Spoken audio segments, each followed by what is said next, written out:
Complex, 10 a.m. until 2 p.m. Free to get in. Tomorrow night, maybe grown-ups going out and about having some fun for an 80s dance party at the Surly Wench tomorrow night. And this weekend, it's a huge weekend for not only for homecoming, but also the All Souls Procession, which happens on Sunday. Events leading up to that. Tonight, Dance of the Dead concert. Tomorrow, Procession of Little Angels. And on Sunday at 6 p.m., the All Souls Procession does start at Speedway and Grande. Dios de los Muertos. Muertos. Correct. Yes. So have you ever done that, Cricket? I have. You have? Yes. A lot? Is it something you do annually, or just you've done it once or twice in the past? I've done it a few times, but yeah, it's nothing that's become a regular tradition, but I found it absolutely fascinating. And there's like 150 to 200,000 people that show up for that. Wow. It's huge. So did you have a specific face design or that you did? Did you do a face design? I did not. You did not. Okay. So you didn't. You just went down for the event versus I know a lot of people will paint their faces and have specific people that they're honoring and whatnot, specific relatives that have passed on, but that wasn't necessarily the way that you did it.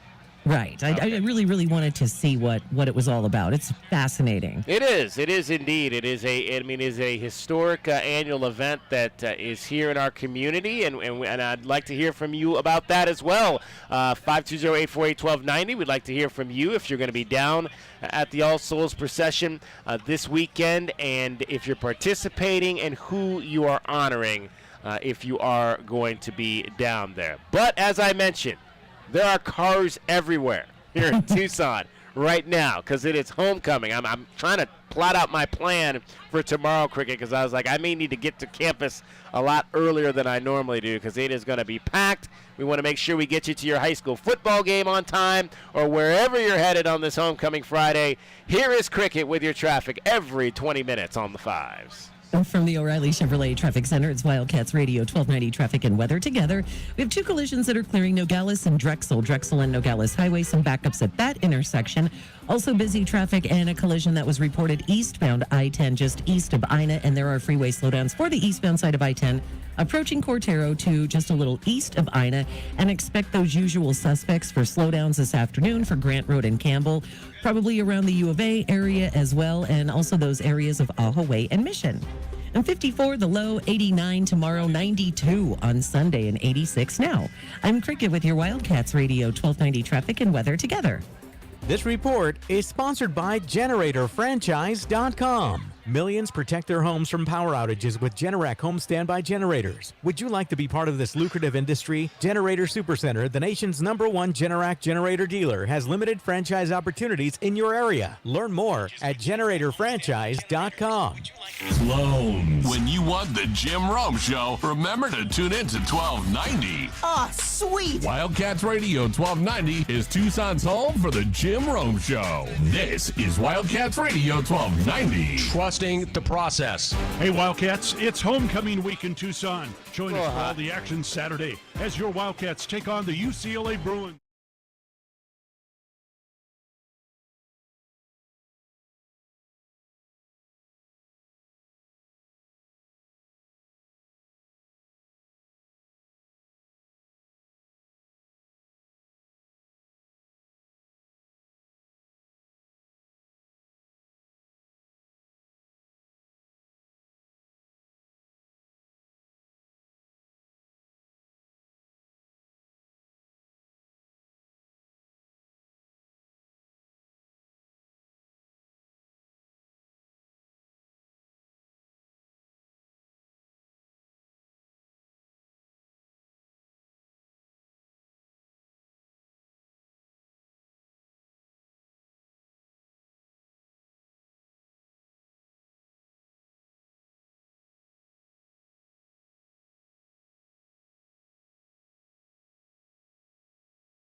Radio 1290.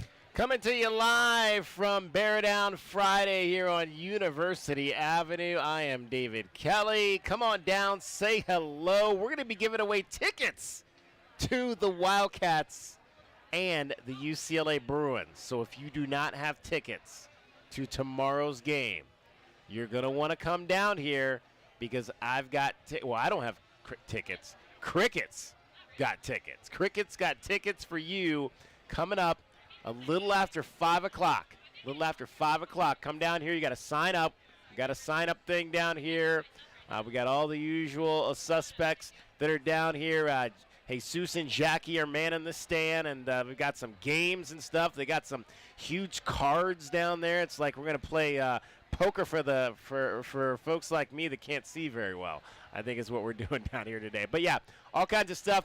Enter to win tickets coming up. You're going to have to put your thinking cap on, though, because Cricket's going to ask a question for you coming up at that time. All right, let's talk some junior college basketball, joined by Todd Holdhouse, the women's basketball coach out at Pima College. And they are talk about season. Basketball is here. Can you believe it? It's November.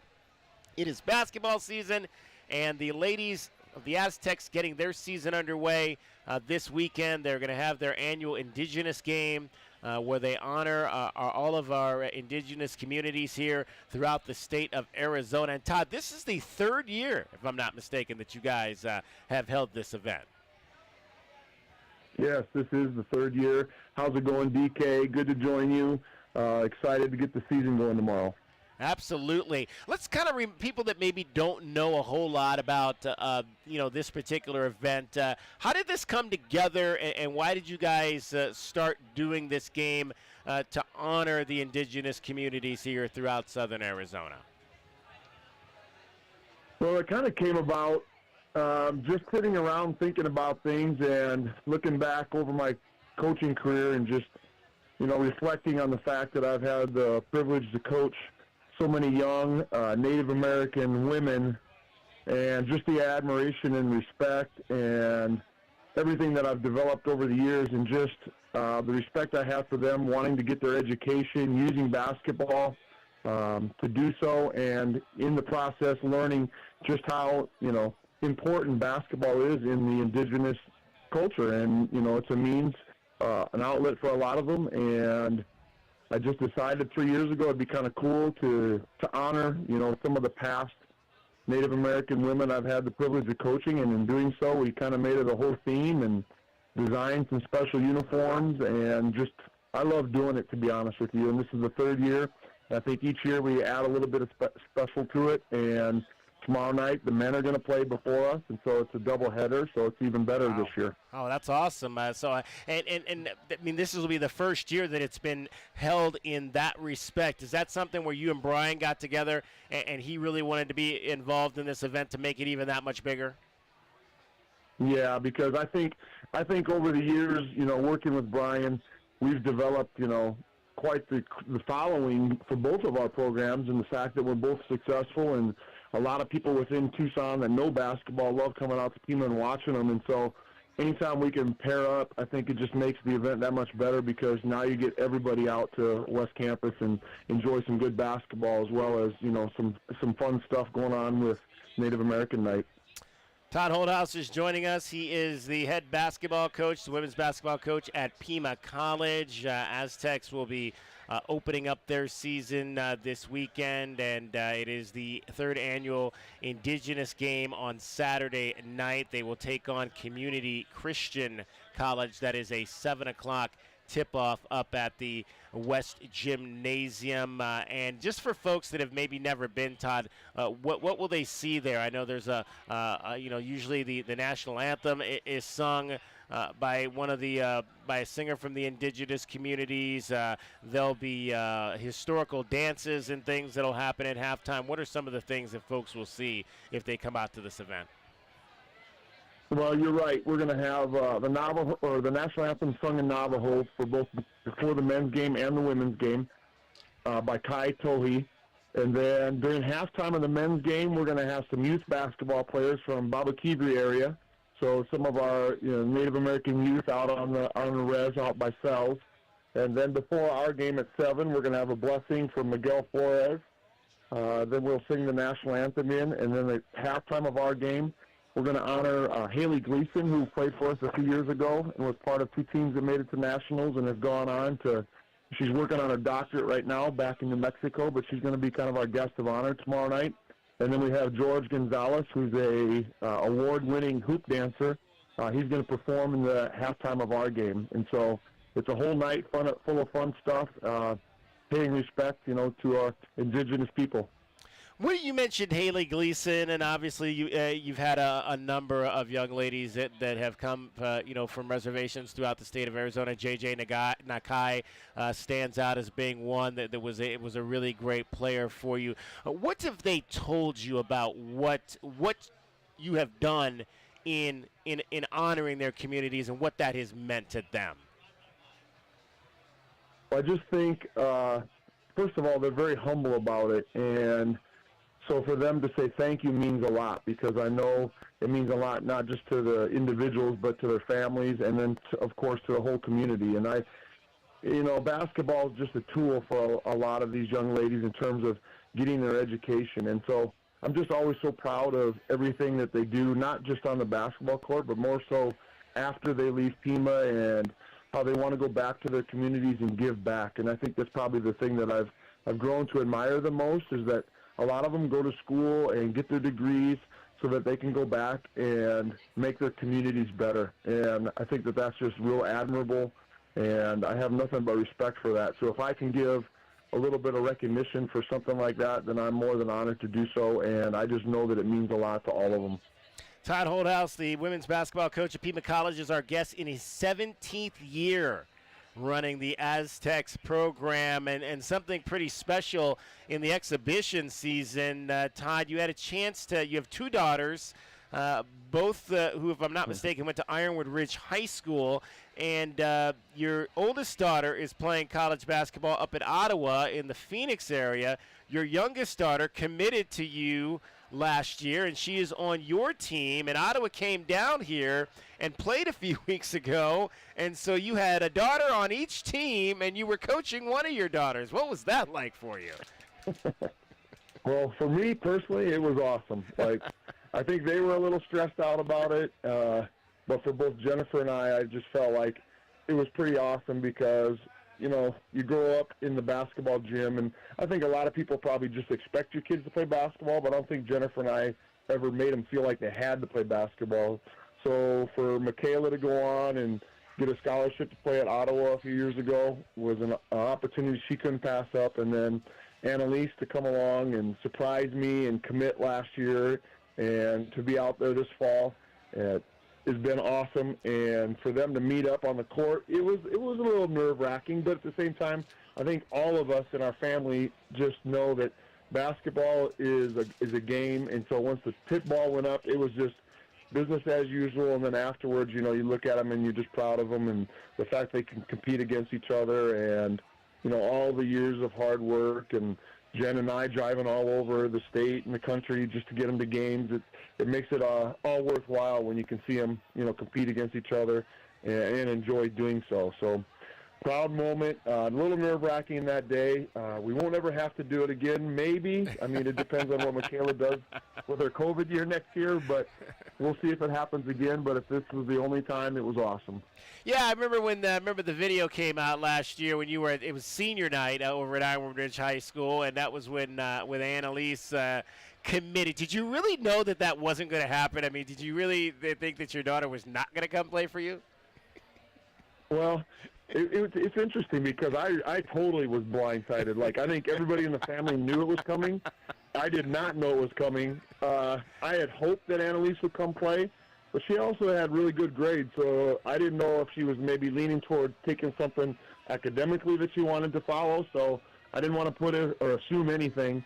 And then the night that she committed, it was senior night. It was pretty awesome, and I was blindsided big time by everybody. So it all turned out pretty well. And this is a young team you've got this year, from what I understand. I'm looking at the roster here, and I see a whole lot of freshmen on this roster. What are going to be the challenges in managing that? It looks like you only have about four sophomores on this roster. Yeah, this is probably, in terms of junior college, this is probably the youngest team I've had since, like, our first recruiting class. And some of that has to do with COVID kind of off-balancing our recruiting classes. So we're going into it with 12 freshmen, and I'll probably have a few gray hairs and maybe a few less hairs. But I can tell you this. I told someone this today. I said, you know what? They have so much energy and enthusiasm, and they really want to learn, and I can appreciate that. So I can handle mistakes as long as they're done with, great enthusiasm, just wanting to be better. And that's been really fun. Like, I think we're probably further ahead than I thought we would be. And that's a compliment to Pete for doing such a great job recruiting, but then also the kids for just coming in and diving in and wanting to be the best they can. And I think, knock on wood, I think we're going to be pretty fun to watch. And so I'm excited about that part of it, and I'm excited for people to get a chance to watch us. Now, have you coached Annalise before? I did a little bit with the Tucson Rattlers, her club stuff, but I never wanted to be the guy who coached his kid all the way up and through, and I had no problem doing so.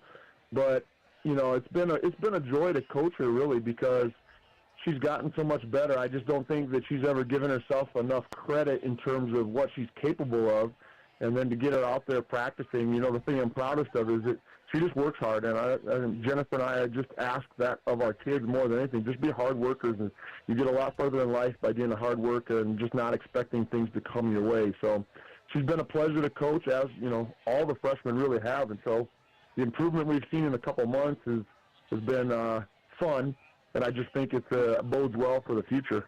And obviously, you've got you had two older daughters and two younger sons. So what are the boys? Are they basketball kids too? What are their prospects looking like?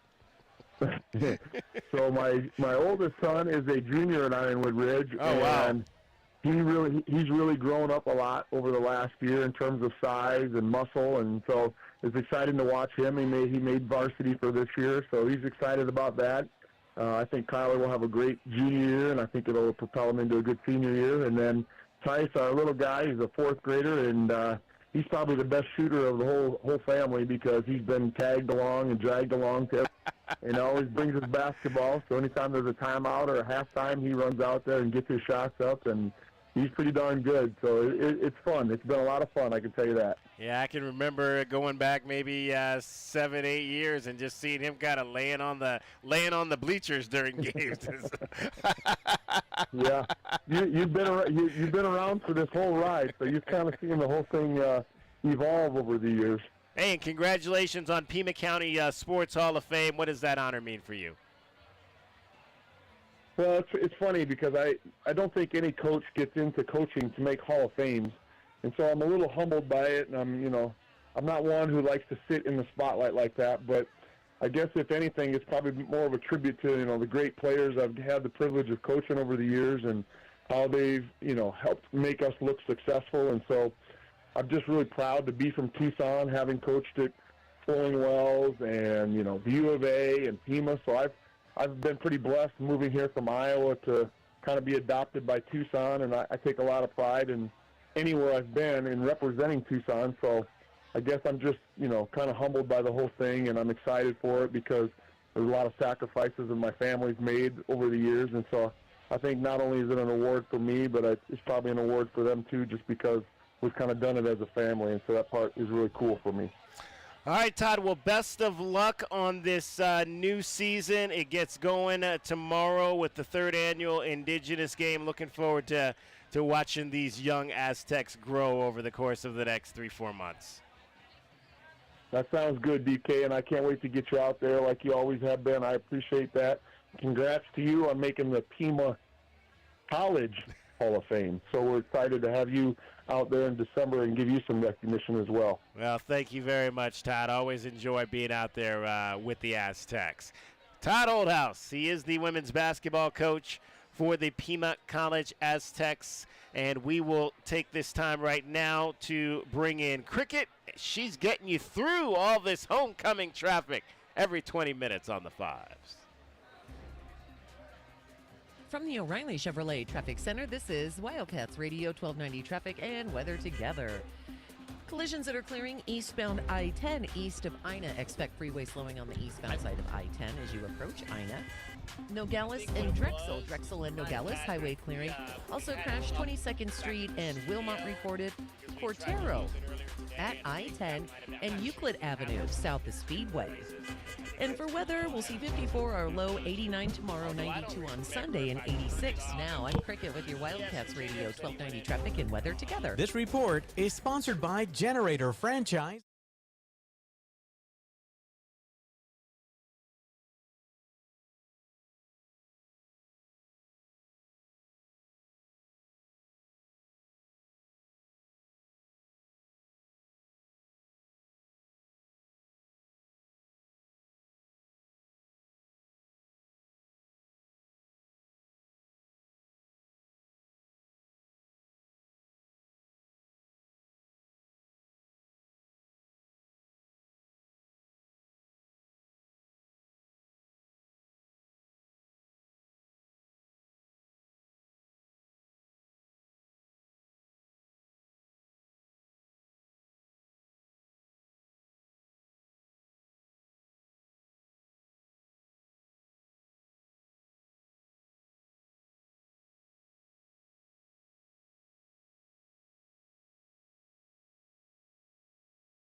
Caruso's, a Tucson tradition since 1938, located on historic 4th Avenue. For 4 generations, Caruso's handmade sauce has been prepared with love by a family member, using only the best ingredients. Enjoy specialty Italian dishes like lasagna al forno, chicken tetrazzini, real Italian sausages, spectacular pizza, as well as many vegetarian options. Caruso's offers outdoor dining on their garden patio, with indoor dining also available. Open Tuesday through Sunday, with all your favorites available for takeout. For more information, call 520-624-5765 or visit their website at carusositalian.com. What do you mean, trenchless? Means no trench. But J-Dub, let me know when we have about And 30 they did it without 30 ruining seconds my out. yard. the yard we're standing in? The very same. I don't know if I trust that. I trust that because I trust them. We got about 31 seconds right now. All right.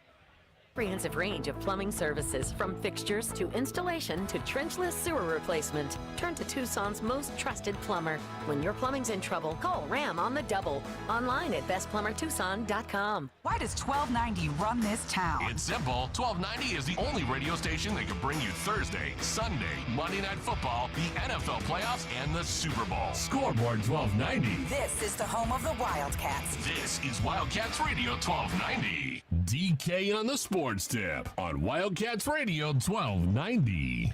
520-848-1290. 520-848-1290 is the number to get in on this program today. We are out at Bear Down Friday. There's going to be a pep rally down here to kick off the homecoming weekend. Of course, we'll have that's normal down here for Bear Down Fridays. Every home game weekend, there's a pep rally, but then you've got the big bonfire, which is going to be about 7 o'clock. So we got pep rally down here.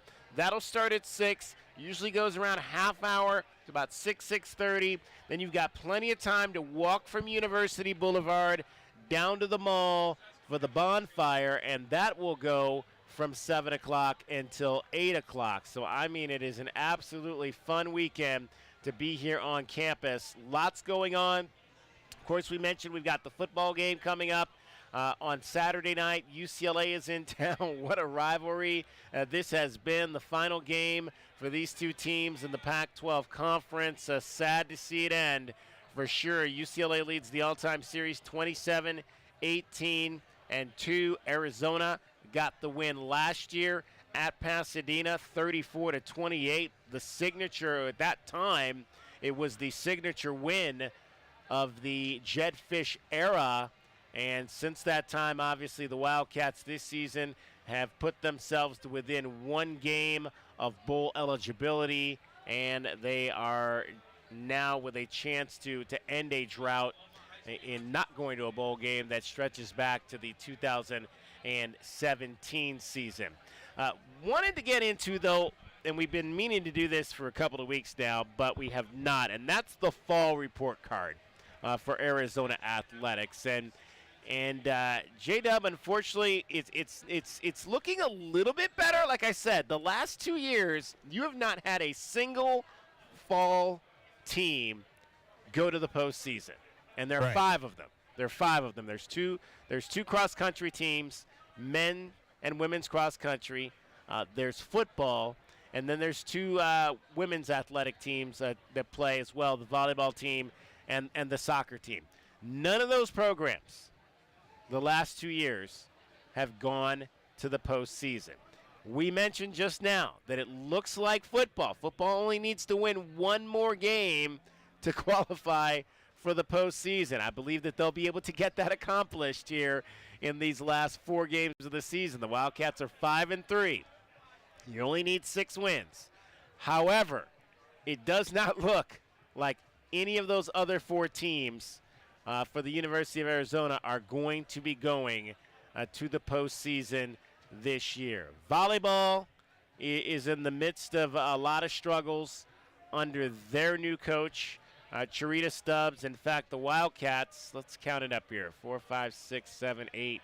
They have lost 8 in a row heading into tonight's match at the Galen Center against USC.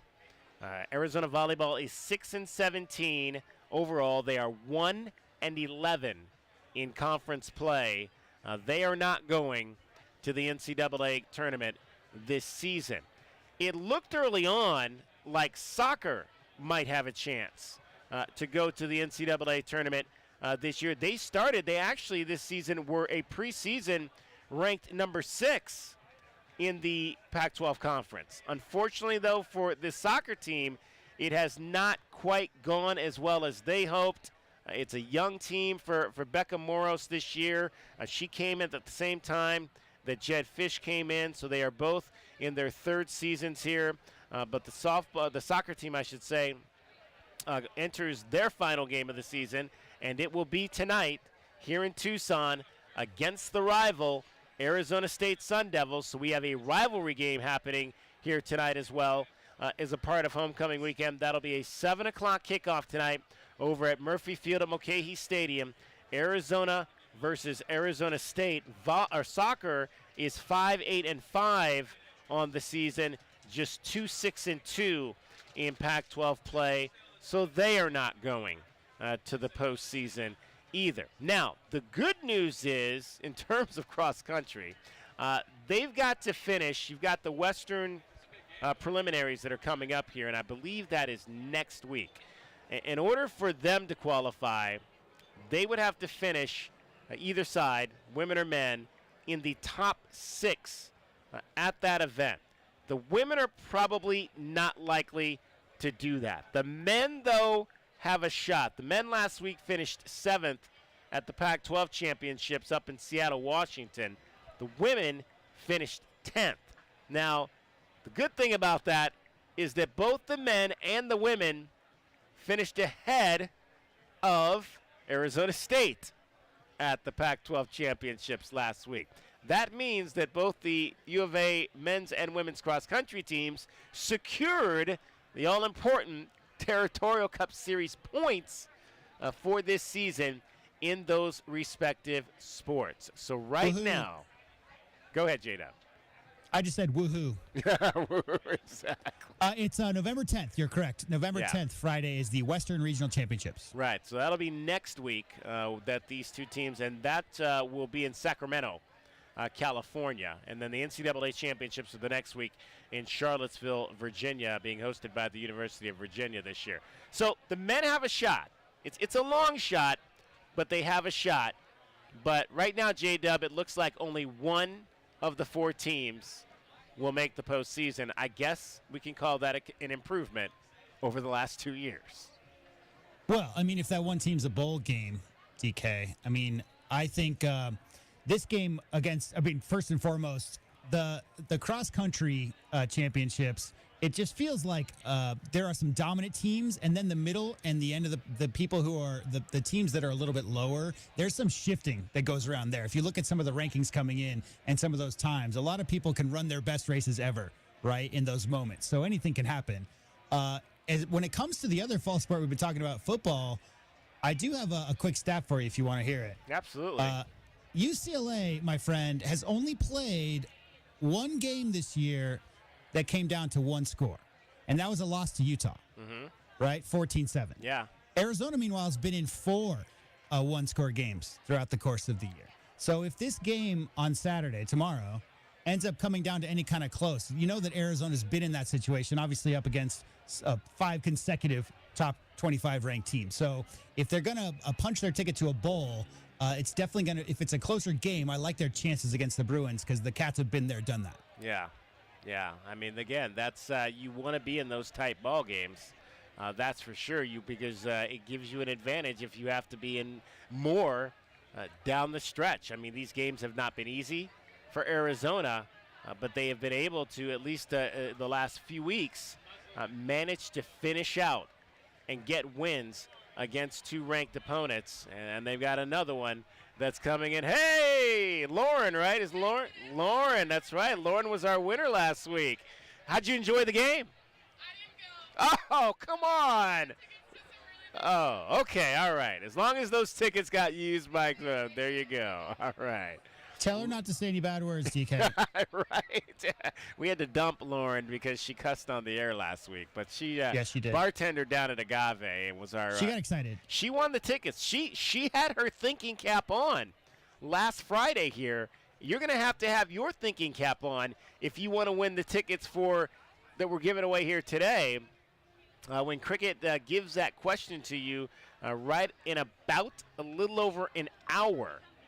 You have a chance to win tickets to see the Wildcats and the Bruins play on Saturday night at the stadium. Interesting, J-Dub. I mentioned that the cross-country teams won the Territorial Cup Series points. The Wildcats finished 7th on the men's side. Only 9 teams in the Pac-12 compete in cross-country. Obviously, this is the final Pac-12 championships that they're gonna have. So the Wildcats finished 7th. Arizona State finished 9th. That would be last. On the women's side, the Wildcats finished 10th. Arizona State finished 12th, which would be last. Does it surprise you the best cross-country program, not only in the state of Arizona, but one of the best in the country, is here in the state of Arizona at the college known as Northern Arizona. Yeah. Does it surprise you that Northern Arizona has a better distance running program than both the Arizona Wildcats and the Arizona State Sun Devils? It does not. And I don't know the full story behind it, DK, but I did see, I want to say it was like, I don't know, some kind of NPR story or public television. And they did a whole half-hour expose on the high schools up there in Northern Arizona and how a lot of the students that are on tribal lands, they run up the buttes, right? And there's a whole lot of high elevation running, and that's just what they're used to.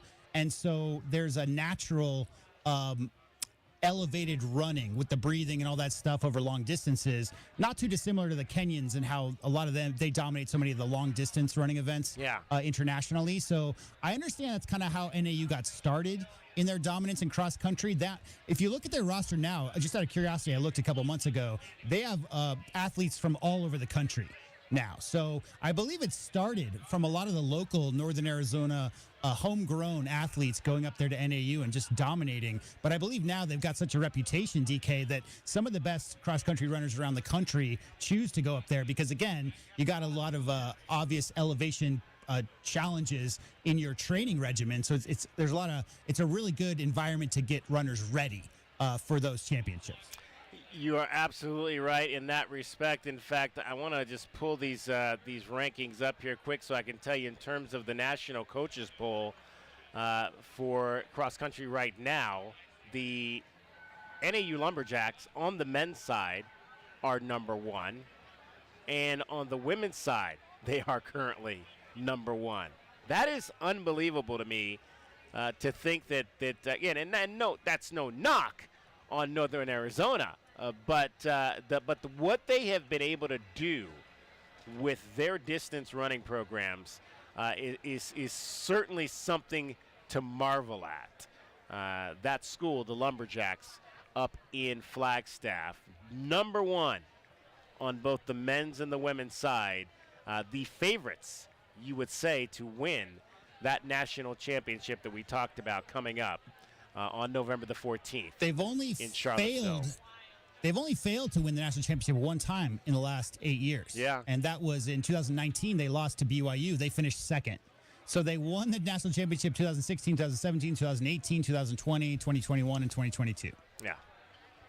Dominance. Good stuff. Good stuff. Wish we could get a few of those runners down here for our running programs. But that is where we stand right now at the midterms. A little bit past midterms because we're getting close to finals in some of these. Tonight will likely be the final game, and that's also hard to believe. We're at November the 3rd, and tonight is likely the final game of the season for the Arizona soccer team. But get on out to Murphy Mulcahy one more time as the ladies will take on Arizona State. The Sun Devils won last year, but if Arizona can win this year, they will add another point in the Territorial Cup Series. Right now, I mentioned the 2 wins by cross country. Arizona State Volleyball won the first meeting of the season against Arizona Volleyball. They'll play again, so it'll at least be a split. So right now it's 2-2.5 with Arizona on top, and the Wildcats, of course, are the reigning Territorial Cup Series champions, and we want to keep that trophy here in Southern Arizona.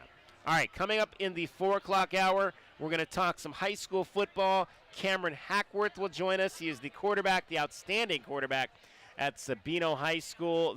Sabino opening up their playoff run tonight. They are the 4th seed in Conference 3A. They will host River Valley. That is a 7 o'clock kickoff on the east side. Cameron Hackworth, the quarterback, will join us straight ahead. It's DK on the Sports Tip. We are live from Bear Down Friday. I'm at Illegal Pete's on the corner of University Boulevard and Tyndall Avenue, and you're listening to Wildcats Radio 1290. From the O'Reilly Chevrolet Traffic Center, it's Wildcats Radio 1290 Traffic and Weather together.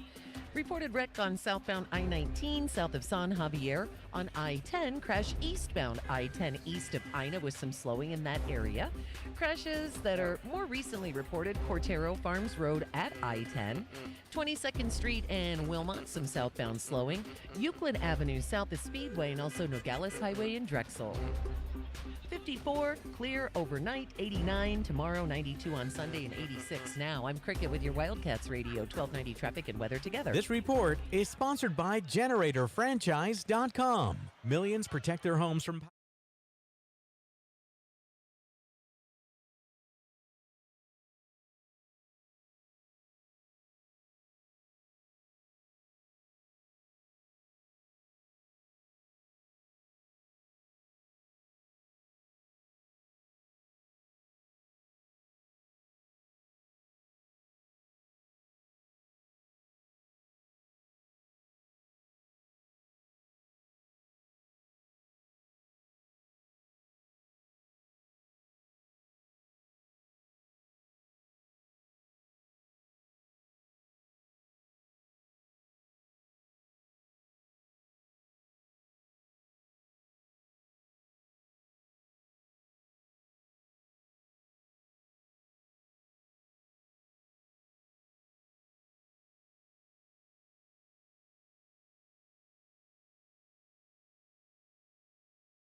WellCarWashAZ.com to find a location near you. Don't forget to follow them on Instagram and Facebook for even more savings. And for a limited time, their exterior-only wash is $5 at all 4 locations. Blue Whale Car Wash, proud radio sponsor of the University of Arizona Wildcats. Good news, everybody. We stay on the air with you for an extra 2 hours after every Arizona football and men's basketball game all season long. That's why we are the home of the Wildcats. This is Wildcats Radio 1290. KCUE Tucson, a Cumulus media station. The Wildcats Radio 1290 studios are brought to you by Casino del Sol, Soul Sports, Bet Easy, Win Big, Bet Local. Your home for Arizona football play-by-play is Wildcats Radio 1290. Why does 1290 run this town? It's simple. 1290 is the only radio station that can bring you Arizona football, men's basketball, and baseball. Scoreboard 1290. This is the home of the Wildcats. This is Wildcats Radio 1290. I thought learning a language would be too much work, but Babbel makes learning fun. J'aime Babel. Babbel's lessons only take About 30 seconds.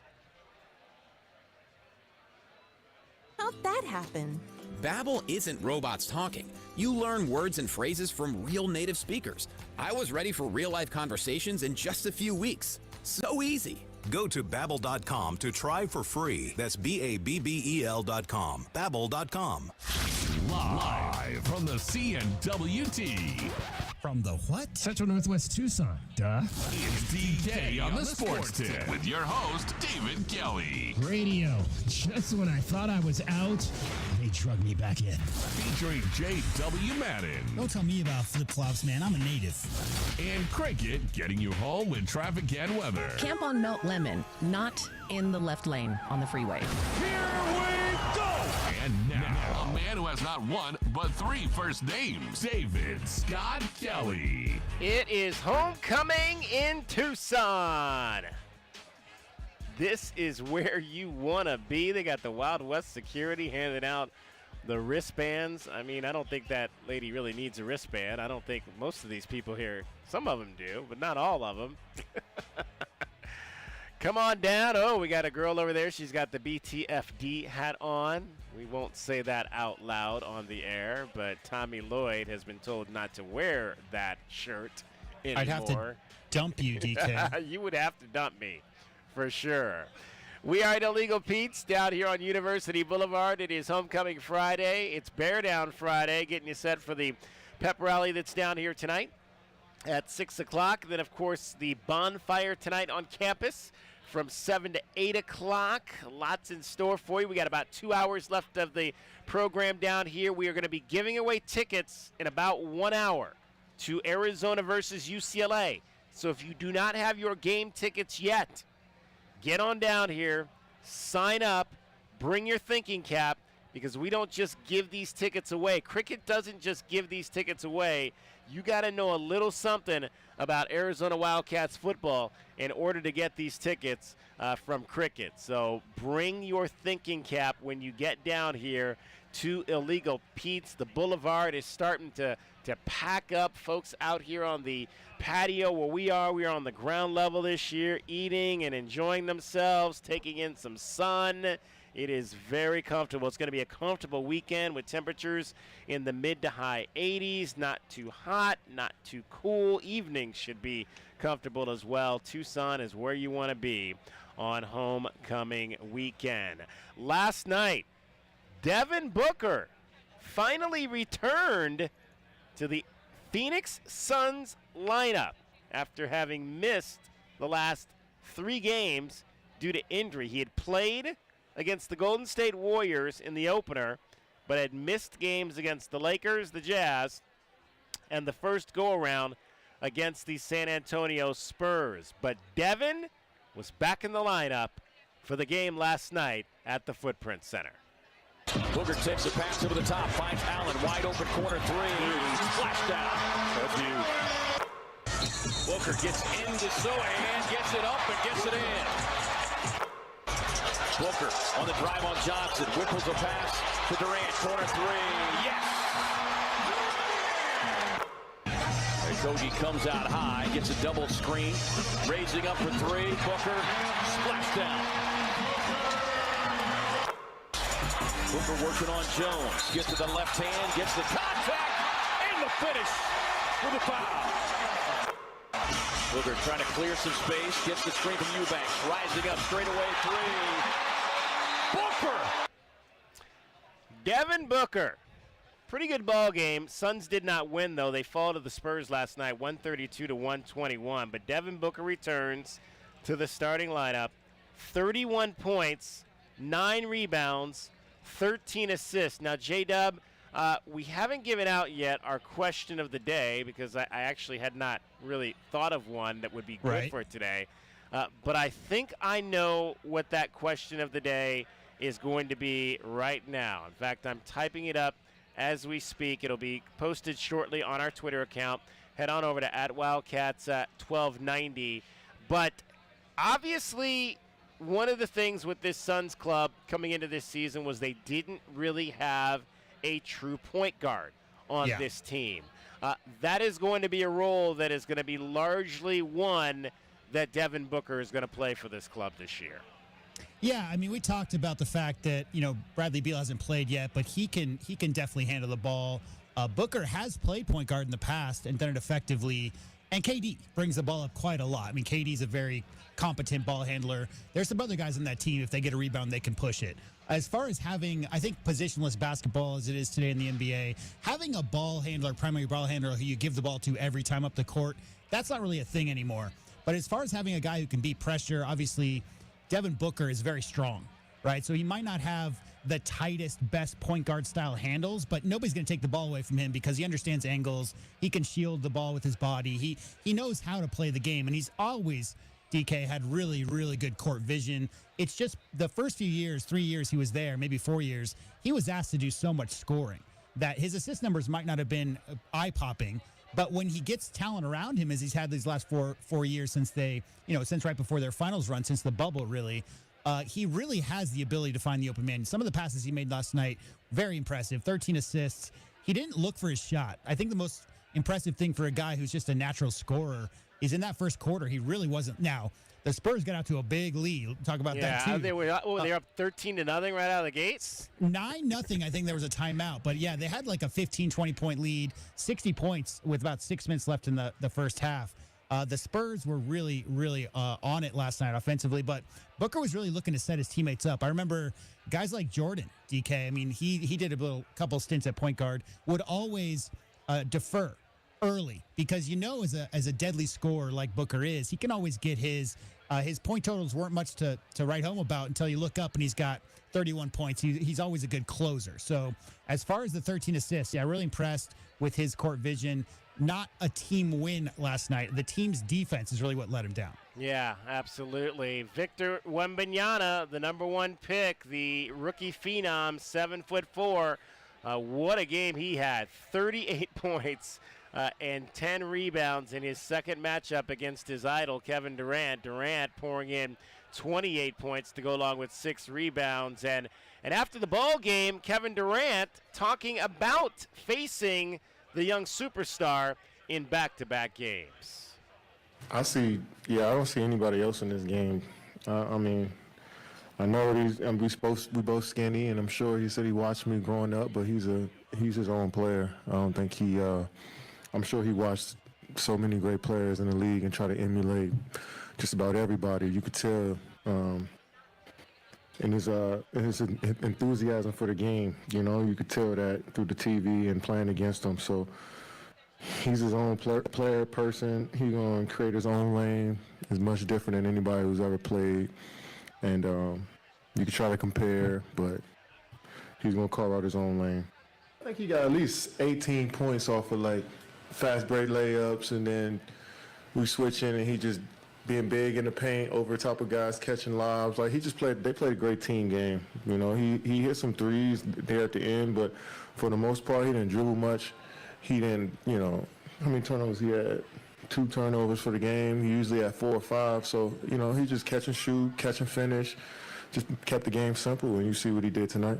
And the hesitation with doubling him is just he can see over everything already, right? Yeah, I mean, he wasn't scoring in the post, killing us in the post, per se. I mean, he's just killing us from like, that toss it up in the middle of the paint. He's 7'5". He's going to just finish over top of our smalls and catch and shoots. He's tough, man. He's tough with that size and that shooting touch. So, like I said, he didn't do much handling the ball or one-on-one action or posting us up. He just kept the game simple, and that's what great players do. 15 of 26 from the floor was the young rookie in last night's ball game, and he knocked down 3 trays. And like Kevin Durant said, he took care of the basketball. Just 2 turnovers on the night. If you get a chance to watch Wemby play, what will stand out to you more than anything is just the way he moves. Because you can tell there's a lot of big people on the court in an NBA game. Victor Wembanyama kind of dwarfs them all. Like, watch Victor and KD stand next to each other, and KD looks small. KD never looks small. But the way Wembanyama moves around the court, he's so fluid. His core strength, DK, must be off the charts. He makes plays right now, 5 games into his NBA career. I don't know that anybody could make. I mean, I saw Ralph Sampson play a little bit. I know Mark Eaton was, 7'4" as well, but he was pretty stiff. Yeah. There's been some other guys. Manute Bol was taller. He was, 7'6" or something. But Manute Bol had a really hard time, almost laborious, running up and down the court.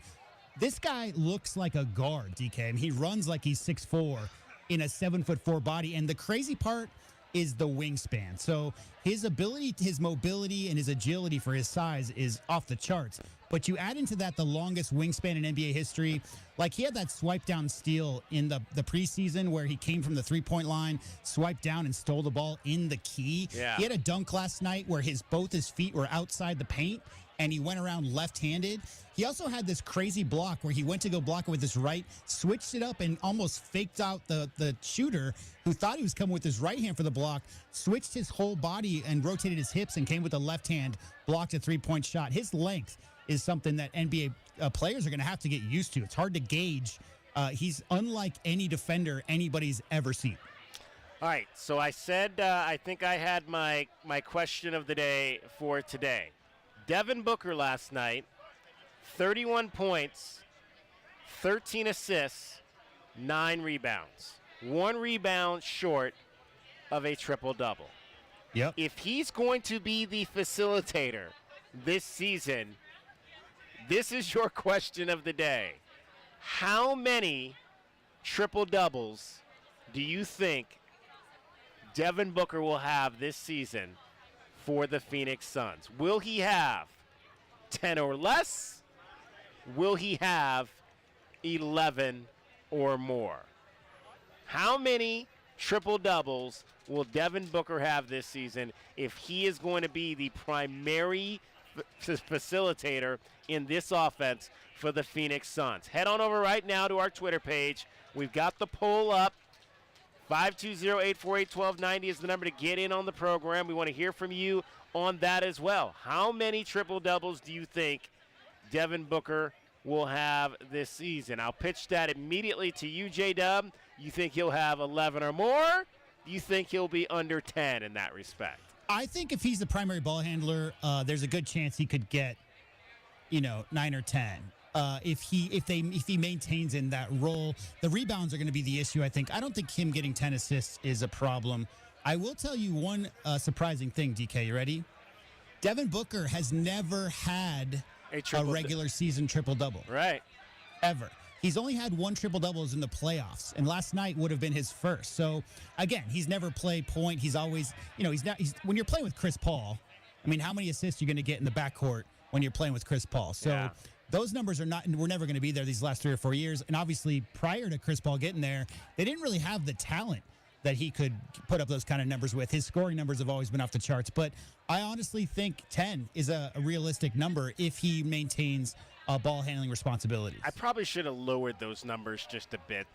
But last year, Nikola Jokic led the league in triple-doubles. A big man. He had 29. Domantas Sabonis from the Kings had 14, and Luka had 10. They were the only 3 that had double digits in triple-doubles last season. Then you go Ja Morant, 7. Giannis had 6. Harden had 5. Josh Giddey and Russell Westbrook, 4 each. Kyle Anderson and LaMelo Ball, 3. Brandon Ingram and LeBron James, along with Trey Jones, Damian Lillard, Alperen Sengun, and Pascal Siakam all had 2. I'm surprised LeBron didn't have more triple-doubles in the regular season last year. He only played 55 games, though. I never saw Big O play. That was the guy they always said was the one who was just designed for triple-doubles. Obviously, we know what Westbrook has done these last 10 years. But LeBron, DK, is the guy I look at. I mean, as far as a guy who's built to just be a walking triple-double, it's LeBron. I think he has about 108 in his career, 109. Jokic is right about to pass him, David Kelly. Nikola Jokic is about to pass LeBron James for all-time career triple-doubles. He's right on his heels. He's about 2 or 3 behind. Wow. That's crazy. Crazy. That's crazy. All right, getting you home, we're going to talk to Cameron Hackworth coming up. Sabino High School quarterback. Sabino playing River Valley to open up the Conference 3A playoffs tonight. We will check in with Cameron just under 2 hours and 45 minutes from kickoff. Getting you home every 20 minutes on the fives with your traffic and your weather. Here's Cricket. From the O'Reilly Chevrolet Traffic Center, it's Wildcats Radio 1290 Traffic and Weather together. Reported collisions crash at Linda Vista and Hartman Lane. That's a hit and run wreck. Ina and Pima Canyon Drive. Valencia, east of I-19 with some westbound slowing. Midtown, Grant, and Alvernon slowing at that intersection, also clearing 22nd and Wilmot.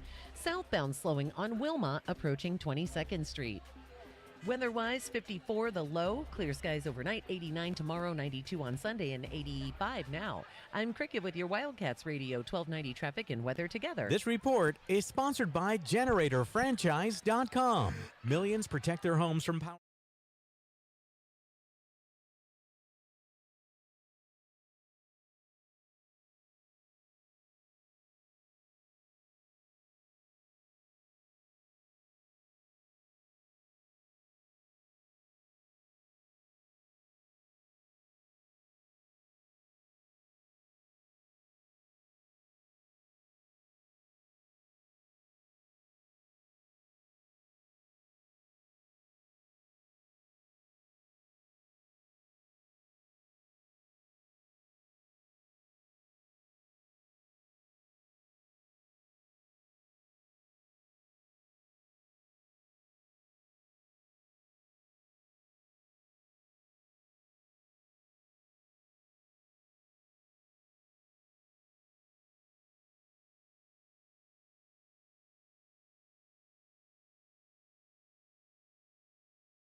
Have a home game tonight.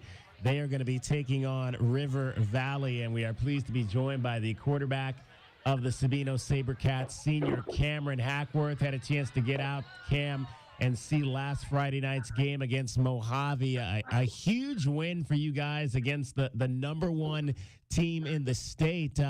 Interesting to play a big game like that late in the season, but what was your guys' approach to that and what you wanted to accomplish on the field? You know, we just wanted to come out and prove that we belong in the 3A state championship game, and that comes with coming through obstacles like beating the number one team who have coming to our place on senior night. It's an emotional night, and we just came out and we just dominated the game. Yeah, how did you kind of compartmentalize all of that? Last senior night, obviously you're going to play another home game on that field tonight and potentially as well in the next round. But just how did you kind of compartmentalize all that and try to keep yourself on an even keel going into that game? From Monday, just getting my mind prepared, knowing that my family is going to be on the field with me. It might be emotional, but I just have to set all that aside, and I have to play a big game for me and the 24 other seniors and my coaches and the rest of my team, that I have to perform as well as I would if it was a senior night. So I just have to push everything to the side and know what the goal was for that day, and that's to come out with a win. And that's what we did, and we got it done. Do you have pregame mechanisms, Cameron, that you use to kind of put yourself in the right frame of mind? Is there something that you listen to? Is there maybe, I don't know if you're a religious young man, is there maybe a Bible verse that you read? What kind of things do you do pregame to kind of to put yourself in that right mindset to go out there and do what you need to do every Friday night? Yeah, I put in my AirPods and I listen to music, and then when all my other teammates get in the locker room, we turn on the music loud and we just get ready. We just get in the mode where we're coming out, we're ready. We're ready to play as soon as we come out the locker room. And at every game day at 5:15, we go out and we throw all of our routes so we can get loose and we can get the connection going, and then we go back up and put on our pads, and then we go out ready to go. And that's every game day, even on away games, I do the same routine. All right, so when you've got the iPods in, what's that one song? What's that one song for Cameron Hackworth? The one song, it'll have to be First Day Out by T. Grizzly. First Day Out by T. Grizzly. Yep. I love that. Yeah. Cameron Hackworth joining us, Sabino's quarterback.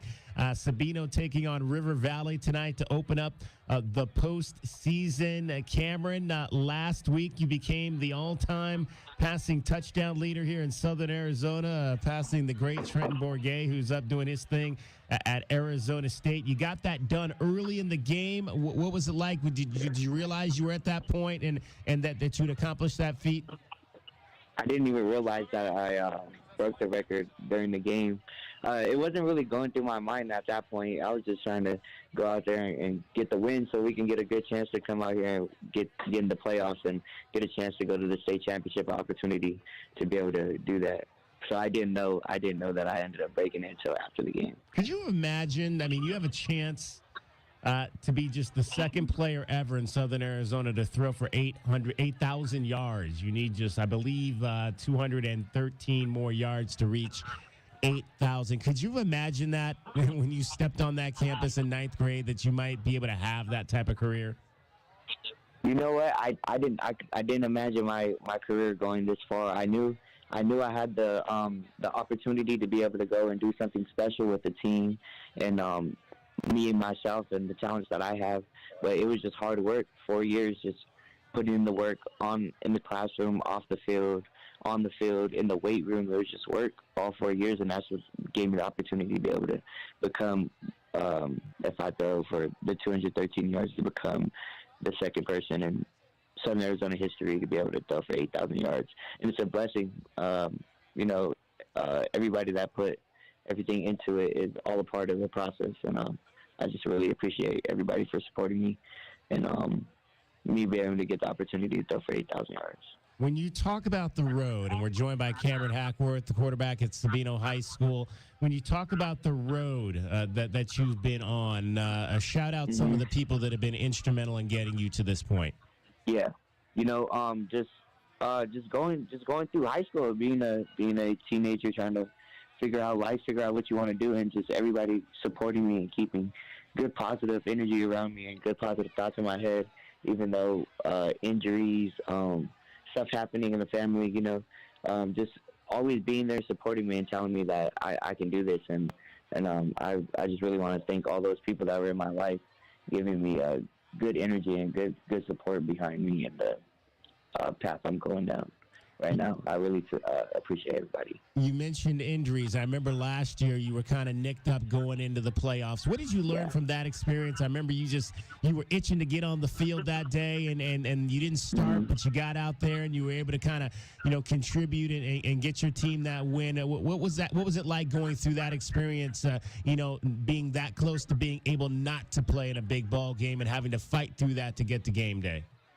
It opens up your eyes. It shows you that one game you're going to be playing the whole 4 quarters, and then if something happens, unfortunately, you don't get to play the next game.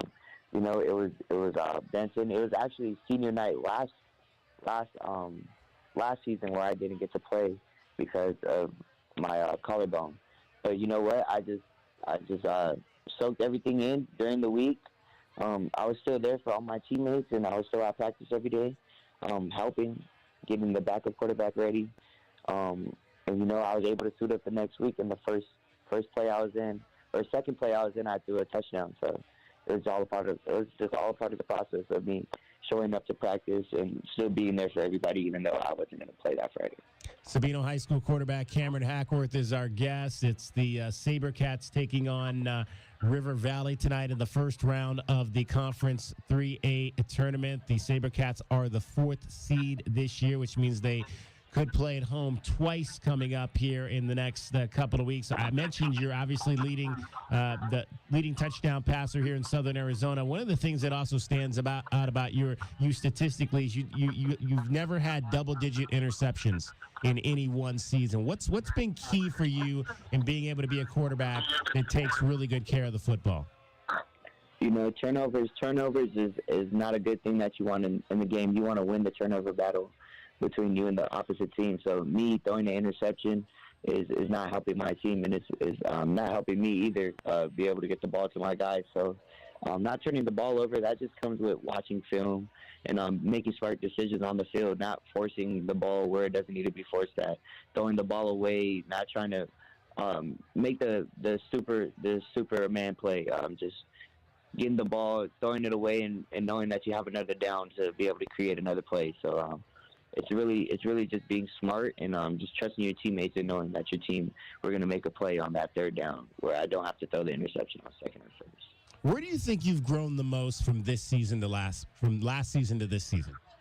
Honestly, mentally, I just know the game really well. I study it. I'm in the film room a lot.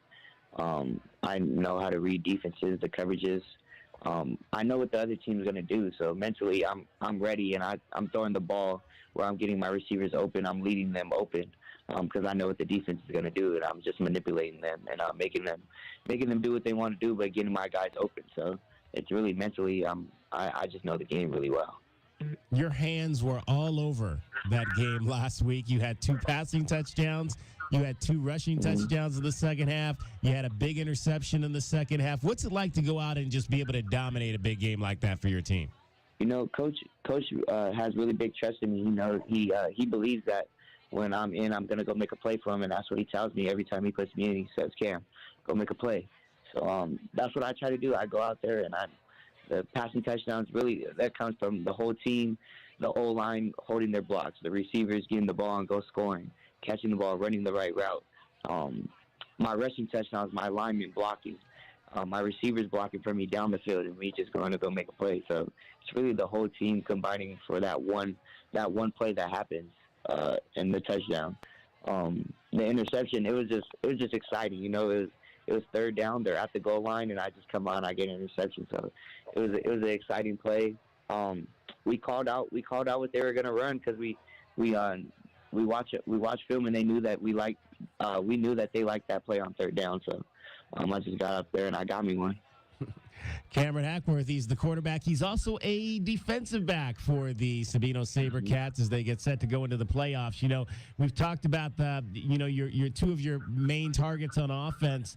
the Berryhill brothers, Shamar and Savon. But I've heard the little man Romeo might be the star of the future at Sabino High School.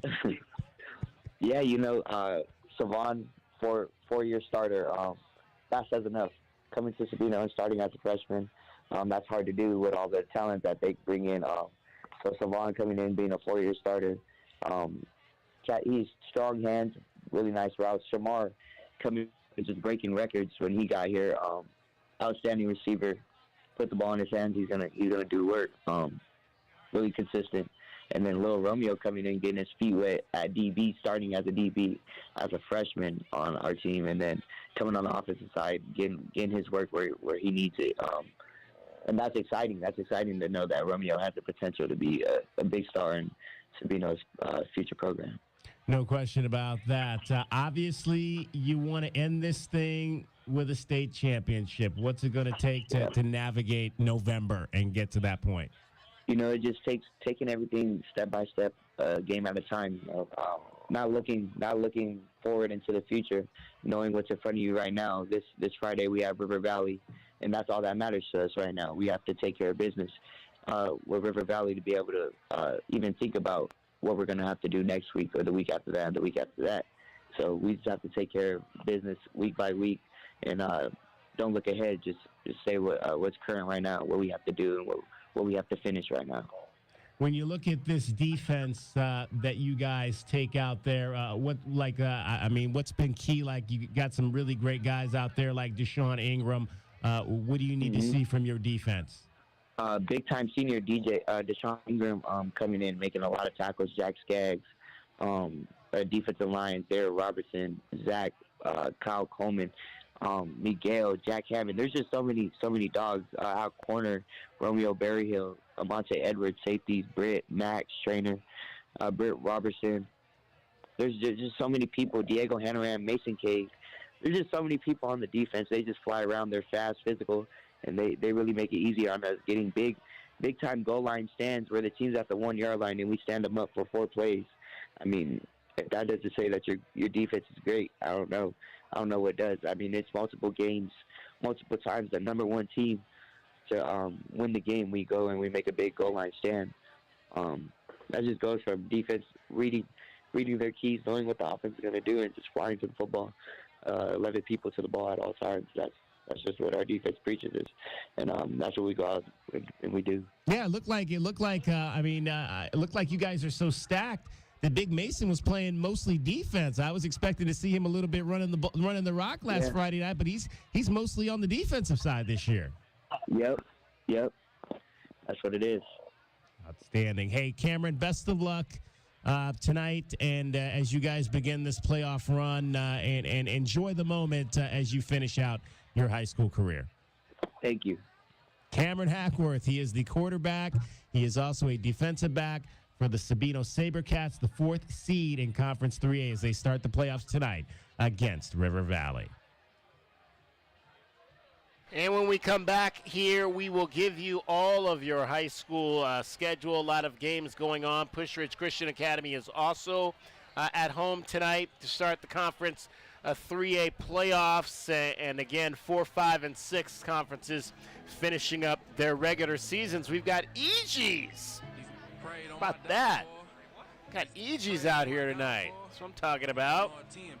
And you heard Cameron Hackworth talk about his song that gets him hyped, First Day Out by T Grizzly. Let's hear a little bit of that as we head to cricket and get you traffic every 20 minutes on the 5s. Something to my spirit, to plug me. They act like they couldn't hear me.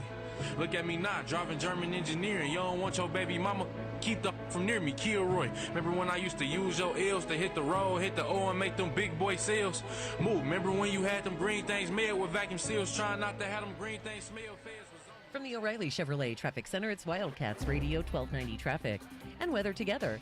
Reported collision Stone and Prince and Stone Avenue, Ina and Pima Canyon Drive, Valencia east of I-19, Grant Road and Alvernon, 22nd Street and Wilmot also clearing. 54 the low, 89 tomorrow, 92 on Sunday, and 84 now. I'm Cricket with your Wildcats Radio 1290 traffic and weather together. This report is sponsored by Indeed.com. Temperatures getting low but demand remaining high? You need Indeed. Their all-in-one platform helps you attract, interview, and hire candidates all from one place. And Indeed's interview tool lets you schedule and conduct virtual interviews right from their website. Visit Indeed.com/credit.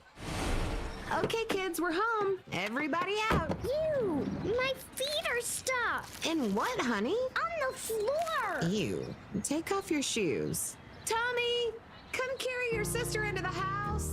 What do you do when the car you use the most has the least amount of time to get clean? Let Recon Auto Detailing, Arizona's premier auto detailing company, come to you and turn your busiest car back into your best. From basic cleaning to a full detail, Recon Auto Detailing. Online at recondetail.com.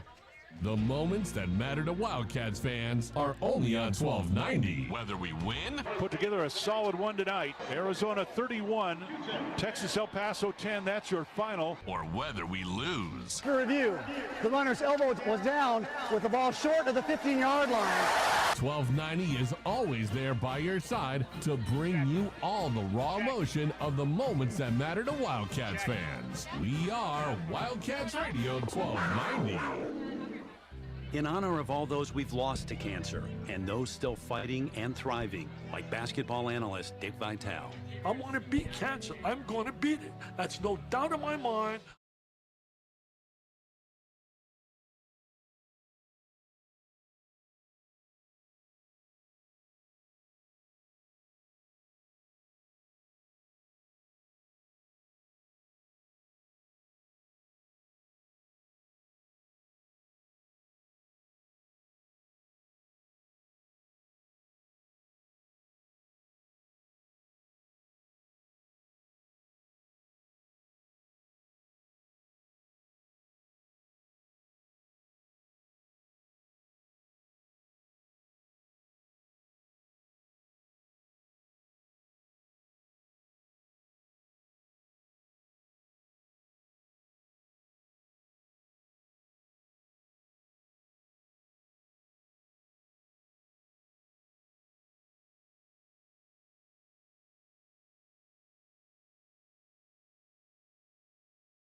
Coming to you live from Bear Down Friday, Illegal Pete's here on the corner of Tyndall Avenue and University Boulevard. Come on down, stop by, say hi. We're going to be giving away tickets to Arizona and UCLA in just about 20 minutes.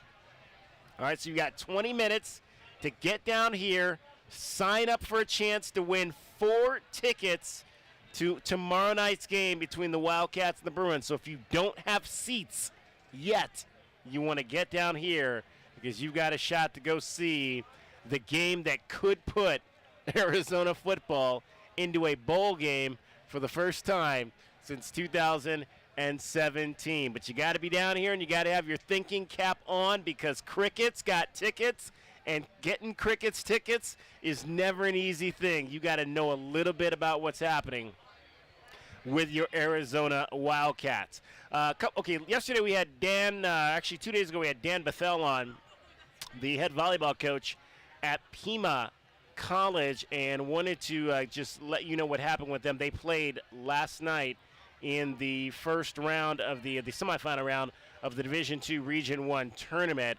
Unfortunately, the Aztecs fell to the number 2 seed, Chandler Gilbert, in straight sets, 25-15, 25-19, and 25-23. So, in all likelihood, the Aztecs will play a consolation match on Friday against Glendale, but in all likelihood, their season is over for the Aztec ladies volleyball team. They're going to need to get an at-large bid to the national tournament at 12-17.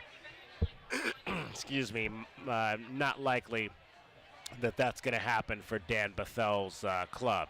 All right, we had Cameron Hackworth on in the last segment, and I want to go over the high school slate tonight. It is the playoffs again, as we mentioned, for conferences 3A, 2A, and 1A. So here's what we've got in 3A. We mentioned Sabino. They are the 4th seed. They are at home tonight against River Valley. That'll be a 7 o'clock start out on the east side. Also at home tonight here in southern Arizona is Push Ridge Christian Academy.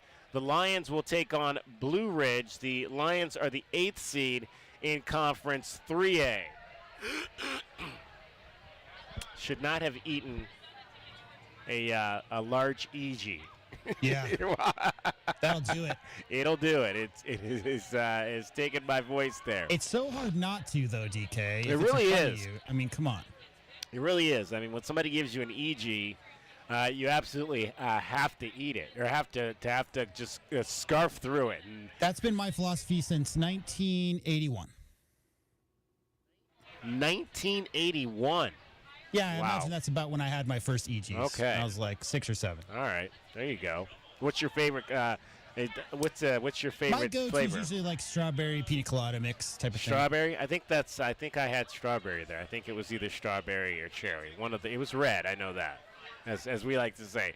What color? It was red. Red flavor. Exactly, red flavor. All right, Conference 3A.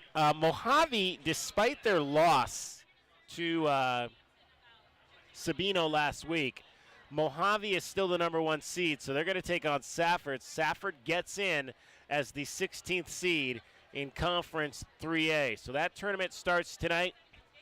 Morenci is the 6th seed.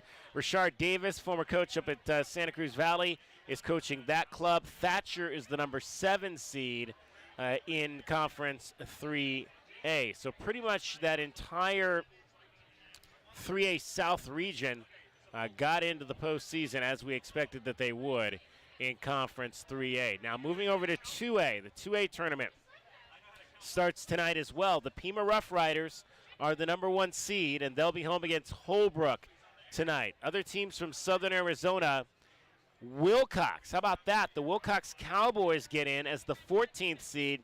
They've got a tough test tonight on the road. They'll be at Scottsdale Christian.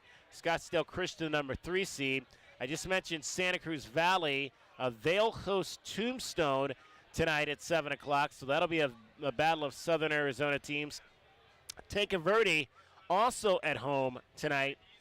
Their first ever postseason game for Tanque Verde tonight, and they will take on Parker That is a 7 o'clock start as well out on the east side. And we mentioned the 1A playoffs. They are at the semifinal round in 1A. Hayden is the number 1 seed, and they'll host El Capitan. El Capitan from way up on the tip of Arizona and Utah. They'll come down to face Hayden tonight. Mogollon and Baghdad are the other 2 teams playing in the semifinals for Conference 1A, 8-man football. All right, here's some of the other games happening around southern Arizona tonight. Sunnyside is on the road at Desert View. The battle of the Sunnyside District is tonight. Desert View 3-6, Sunnyside 4-5. That is always a great battle between those 2 district rivals. Rincon will host Empire tonight. Buena is home against Casa Grande. The Colts are 7-2, looking to win an 8th game to close out the regular season and punch their ticket to the Conference 5A tournament. Rio Rico will host Choya this evening. How about South Point coming off the big win over Scottsdale Saguaro last week? They are on the road against Brophy Prep tonight up in the Valley. So another tough test for South Point Catholic. The Lancers are 8-1 on the season. Marana will host Cienega tonight. Flowing Wells will welcome in Maricopa. Pueblo is on the road at Saguaro in a TUSD battle this evening. Tucson High will welcome in Nogales. Nogales trying to avoid going 0-10 on the season. Douglas is going to face Saurita at home tonight. Ironwood Ridge and Mountain View up on the north side. And the big game is going to be Walden Grove coming off their loss to Micah Mountain. They will travel to face Canyon del Oro. CDO trying to finish the season with 10 straight wins. It is almost Friday night, and that is a check of your high school football. Get out and see a game. Plenty of games to see tonight here in southern Arizona. All right, we mentioned a little bit earlier in the hour when we were talking about the Suns that tonight is the inaugural night of the NBA in-season tournament. In fact, the in-season tournament is underway. The Cleveland Cavaliers and the Indiana Pacers have opened up the inaugural in-season tournament. Right now, that game is in the second quarter. The Pacers leading my Cavaliers by a score of 43-32. Ben Matherin playing, obviously, and T.J. McConnell for the Indiana Pacers in that game tonight. Luke Walton coaching for the Cleveland Cavaliers on the other side of the coin there. And let's hear a little bit about what the players feel about this in-season tournament. Clippers guard Bones Highland was asked today if he was excited about this new tournament. The in-season tournament starts today around the league. Your guys' first game is next week. When you first heard about the in-season tournament idea, what were your thoughts? And like the fact that a trophy's at stake this early in the season, like, is that extra motivation for you guys? I'm not even gonna lie, I don't even know what's going on. I don't even know what's going on. I don't even know how it works.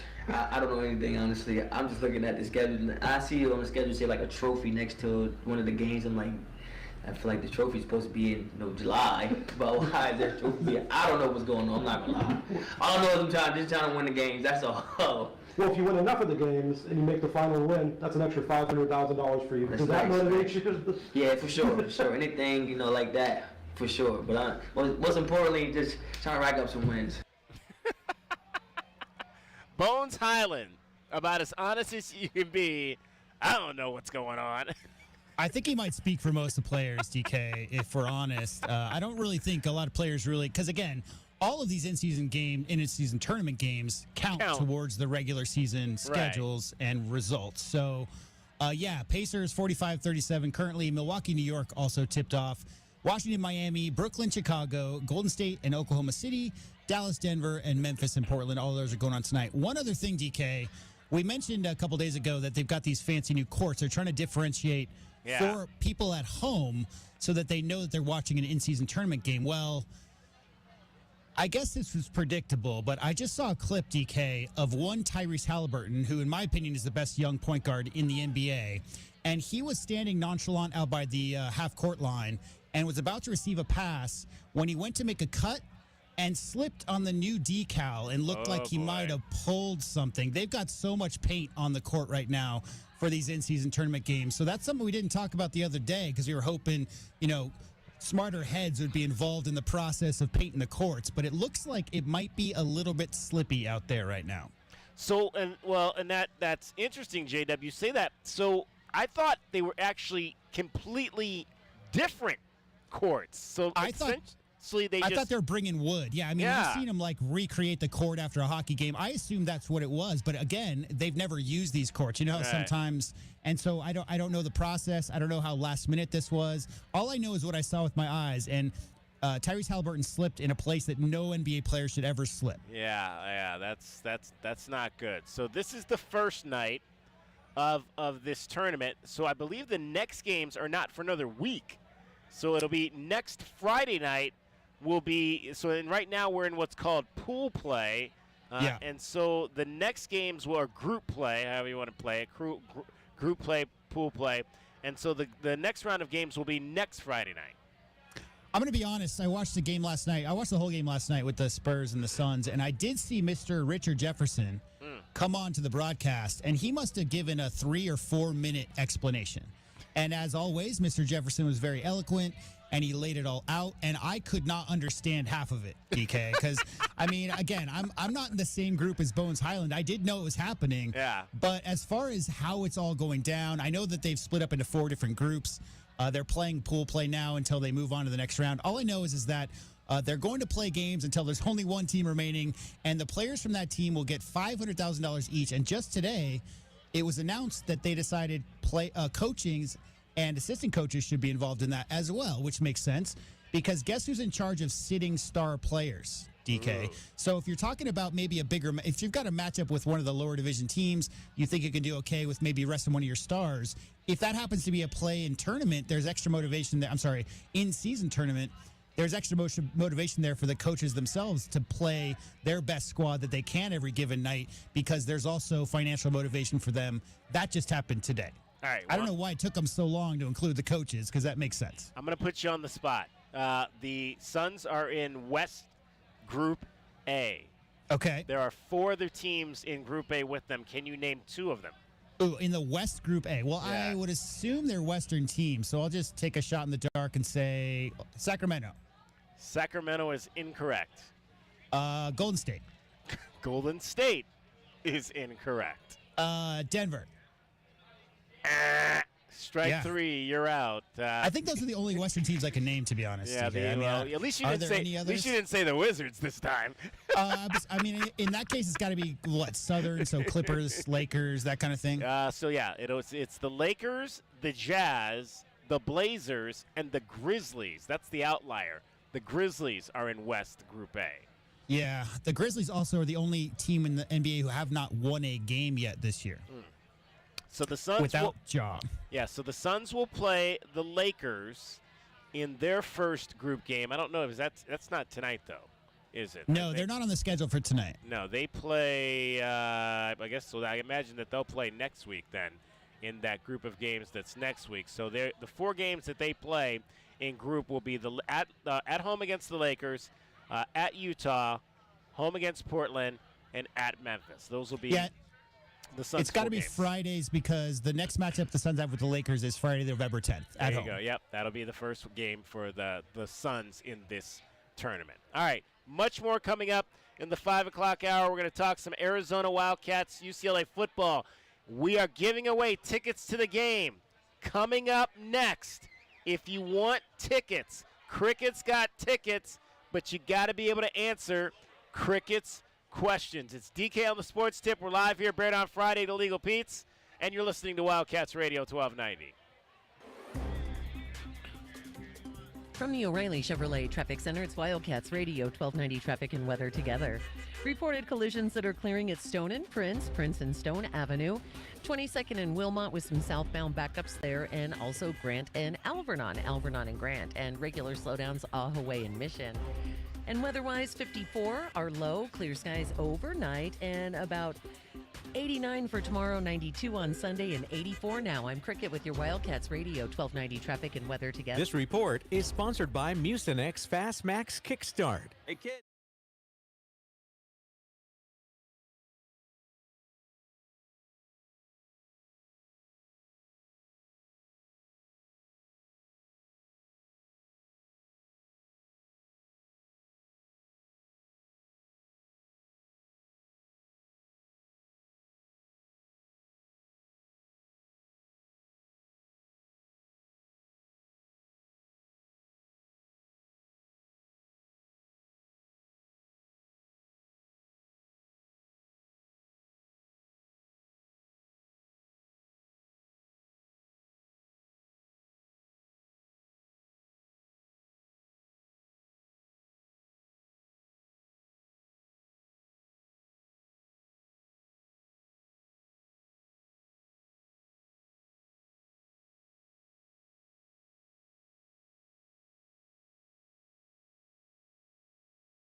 David Scott Kelly.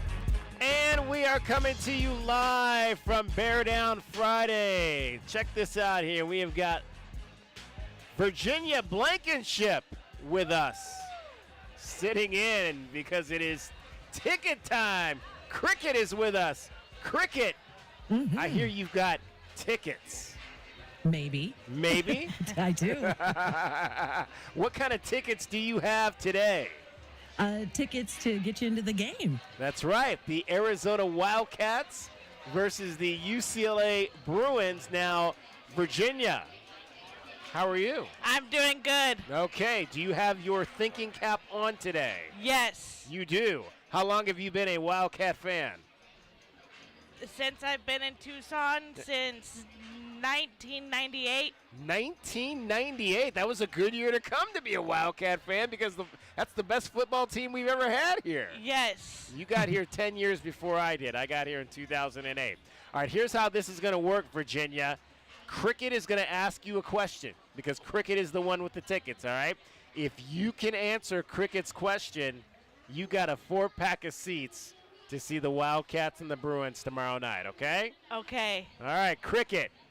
I know you've been thinking about this one long and hard. All right. In 2008, when the Arizona Wildcats went to the Rose Bowl and beat the UCLA Bruins 31-10, Willie Tuitama threw 2 touchdown passes in that game to his tight end. What was that tight end's name? All right. Let me go ahead and repeat that for her one more time, Cricket. All right. In 2008, when the Arizona Wildcats went to the Rose Bowl and beat the UCLA Bruins 31-10, Willie Tuitama threw 2 touchdown passes in that game to his tight end. What was that tight end's name? All right, Virginia, for 4 tickets to see the Bruins and the Wildcats on Saturday night, can you answer that question? Yes, I can. Who is that tight end? Rob Gronkowski. Rob Gronkowski is correct. Right, yes. Well done. Thank you. Congratulations, Virginia. You are going to see the Wildcats and the UCLA Bruins Saturday night for homecoming here at the University of Arizona. How did you know that, Virginia? I remember him playing, and he was a good player, and I loved Rob Gronkowski. So, did you know he is here this weekend?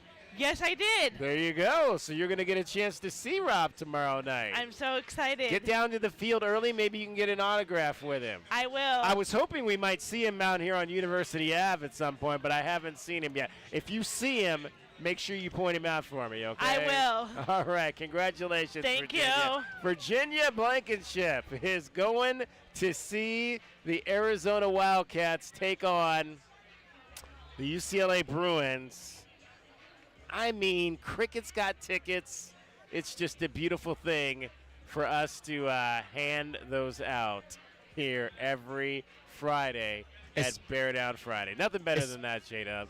Especially, DK, when they go to the last 2 winners have both been very enthusiastic about going to the game. That's what we want to see. Exactly. The Turkish fella, wasn't it Turkey he's from the remote last week? Yeah, well, Lauren. Yeah, he was very excited to win tickets. No, actually, no, Lauren last week. Lauren was the one. But on Saturday, yeah. Lauren on Friday and Saturday. And then Saturday's game, yes, exactly. The repeat. Yeah, correct. The young man that was won the tickets on Saturday as well. Yeah, and that just I'm glad you brought that up because we will have more tickets to give away tomorrow from the U of A Mall. You'll have to come down and see us. We're going to be on the U of A Mall for homecoming Saturday. It is going to be crazy down there tomorrow, but we will be there. I'll be there. Kelvin Efon, Glenn Howe. We'll be on the mall from 3 to 6. With the Meridian Wealth Management Arizona Game Day pregame show, getting you set for the Wildcats and the UCLA Bruins with kickoff at 7 o'clock. Don't forget, the pregame show is down there every Saturday on the mall that the Wildcats are playing at home. 520-848-1290 is the number to get on the program. 520-848-1290, the number to get in on the program. J-Dub, we were talking about the in-season tournament. I just saw the video. You were mentioning Tyrese Halliburton slipping, it looks like, because the first game is in Indianapolis. The Cavaliers and the Pacers slipping on what appeared to be the trophy logo, which is kind of out on the center of the floor. That can't be good. Yeah, well, I mean, as we talked about the other day on the show, every home team will have a unique court design, and they're all similar, where they have this long rectangle box that connects the two keys together. And in the middle of every court, they've got the trophy, the in-season tournament trophy, along with the secondary nickname for each team, right? And so he slipped right on the trophy decal or logo. Ugh. It's hard to tell if that's part of the court as well, Right. but I mean, I would assume it would have to be. But again, I'm not the one who painted the court. I can't tell you how it was done, DK, but you would assume, because it's the first time that a game has ever been played on it, whatever it is, they need to make sure that there's a little more grip. Because that was a standard step back move. He was just trying to get a little space to get the ball, and he almost did the splits. His leg went out from under him, because right there on the decal, his shoe just made, there was no traction. So the last thing that Commissioner Silver wants to see, since this is his baby, is to see some kind of injury. I mean, knock on wood, any of the star players, or let alone any kind of role player involved in any kind of serious long-term injury just from these courts would be a nightmare. Yeah, no, you really don't want to see that, especially, like you mentioned, one of the best young point guards in the National Basketball Association. So we'll have to keep an eye on that. He stayed in the game, I do believe, so doesn't appear to be at this point anything that looks too bad. But we'll see if they keep him out there. Maybe they take him out of the game just for a precautionary measure as that contest goes on tonight. Looked like he walked over to the sideline and just kind of assessed a little bit of stretch, like stretches Achilles type of thing, and he seemed to be good. He's 17 minutes in, 8 assists already at halftime, 70-53. Pacers are up. All right, so this week, obviously we got the first college football playoff rankings this week that came out, and with that, J-Dub, we got the first bowl projections of this 2023 campaign, and we mentioned that Arizona is just one win away from bowl eligibility. Now, right now, the Pac-12 has 6 bowl-eligible teams heading into this weekend. Washington, USC, Oregon, Oregon State. UCLA is bowl eligible, as is Utah. So those are the 6. Arizona needs 1 win for bowl eligibility. Colorado needs 2. Washington State needs 2. California needs 3. And Stanford needs 4. So let's just take a look at some of the projections thus far. One projection has Arizona going to the Independence Bowl in Shreveport. We've been there before. Yeah. That was the second bowl game of the Rich Rod era, when Arizona played and beat Boston College. So that it was a battle of the running backs, right? Yeah, that was I believe that was the last game for Kadeem Carey in a Arizona Wildcat uniform. So that is one projection, is Arizona in the Independence Bowl. Another one is another bowl we've been to, the New Mexico Bowl. Yeah. Is projecting for Arizona. And that fact, the Wildcats played there twice during the Rich Rodriguez era. The famed comeback to beat the Nevada Wolfpack. That was the famed December 14th day where Arizona football came back late and beat Nevada. Yeah. And then later that night, Arizona basketball on the shot. What was the point guard's name? It escapes me that quickly. To beat the Florida Gators at McHale Center. That was when Brian did the bowl game in the morning and then got on a plane and did the basketball game in the evening. See, that quick, I cannot remember the guard. He was transfer guard that hit the shot to beat Florida in that game at McHale Center.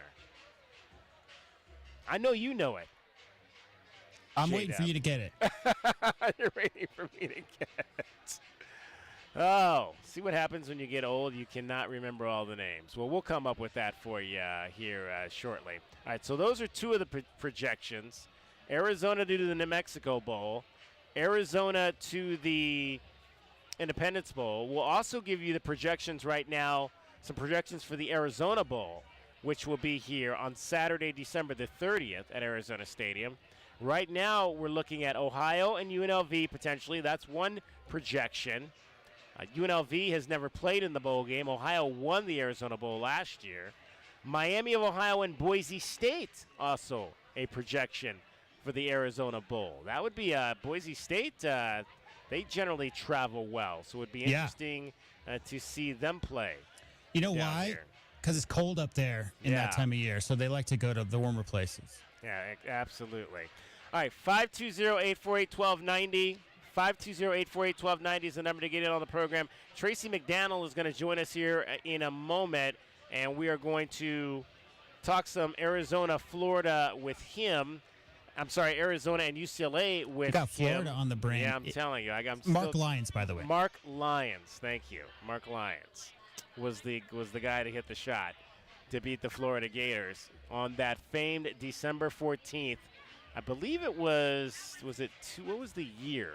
2012, I think. 12 or 13, yeah. 2012 was that year. So we'll talk some UCLA and Arizona with Tracy McDaniel. He used to cover the Wildcats here years ago with Go AZ Cats, and now he covers the Bruins for the Bruin Report. So we will have a chance to talk to him. When you Pretty common, DK, for someone who grew up in Southern California to come to school in Arizona and then move back to Southern California. Oh, yeah. Common. Oh, yeah. Absolutely. I mean, he had a chance. He had a chance. He was around during two of the more memorable games. We'll have to ask him about that. Two of the more memorable games in this series, and that was the 2011 game, which was the one right after Mike Stoops got fired, the famed streaker game, where the guy dressed up as a ref got down on the field and then ran across the field. The best part is he tried to get, I think I was there at that game, and I remember he tried to get in the UCLA huddle. Yes. Because the UCLA was down big. Like, Arizona hit them hard fast. And, I think U of A was on like a 5 or 6 game losing streak at the time. But I remember the guy who ended up streaking dressed up like a ref. But at first he tried to get into the huddle, and the players were like, what's this guy doing? And then they realized he wasn't supposed to be there. And then he took off his referee uniform, and the rest is history. Yeah.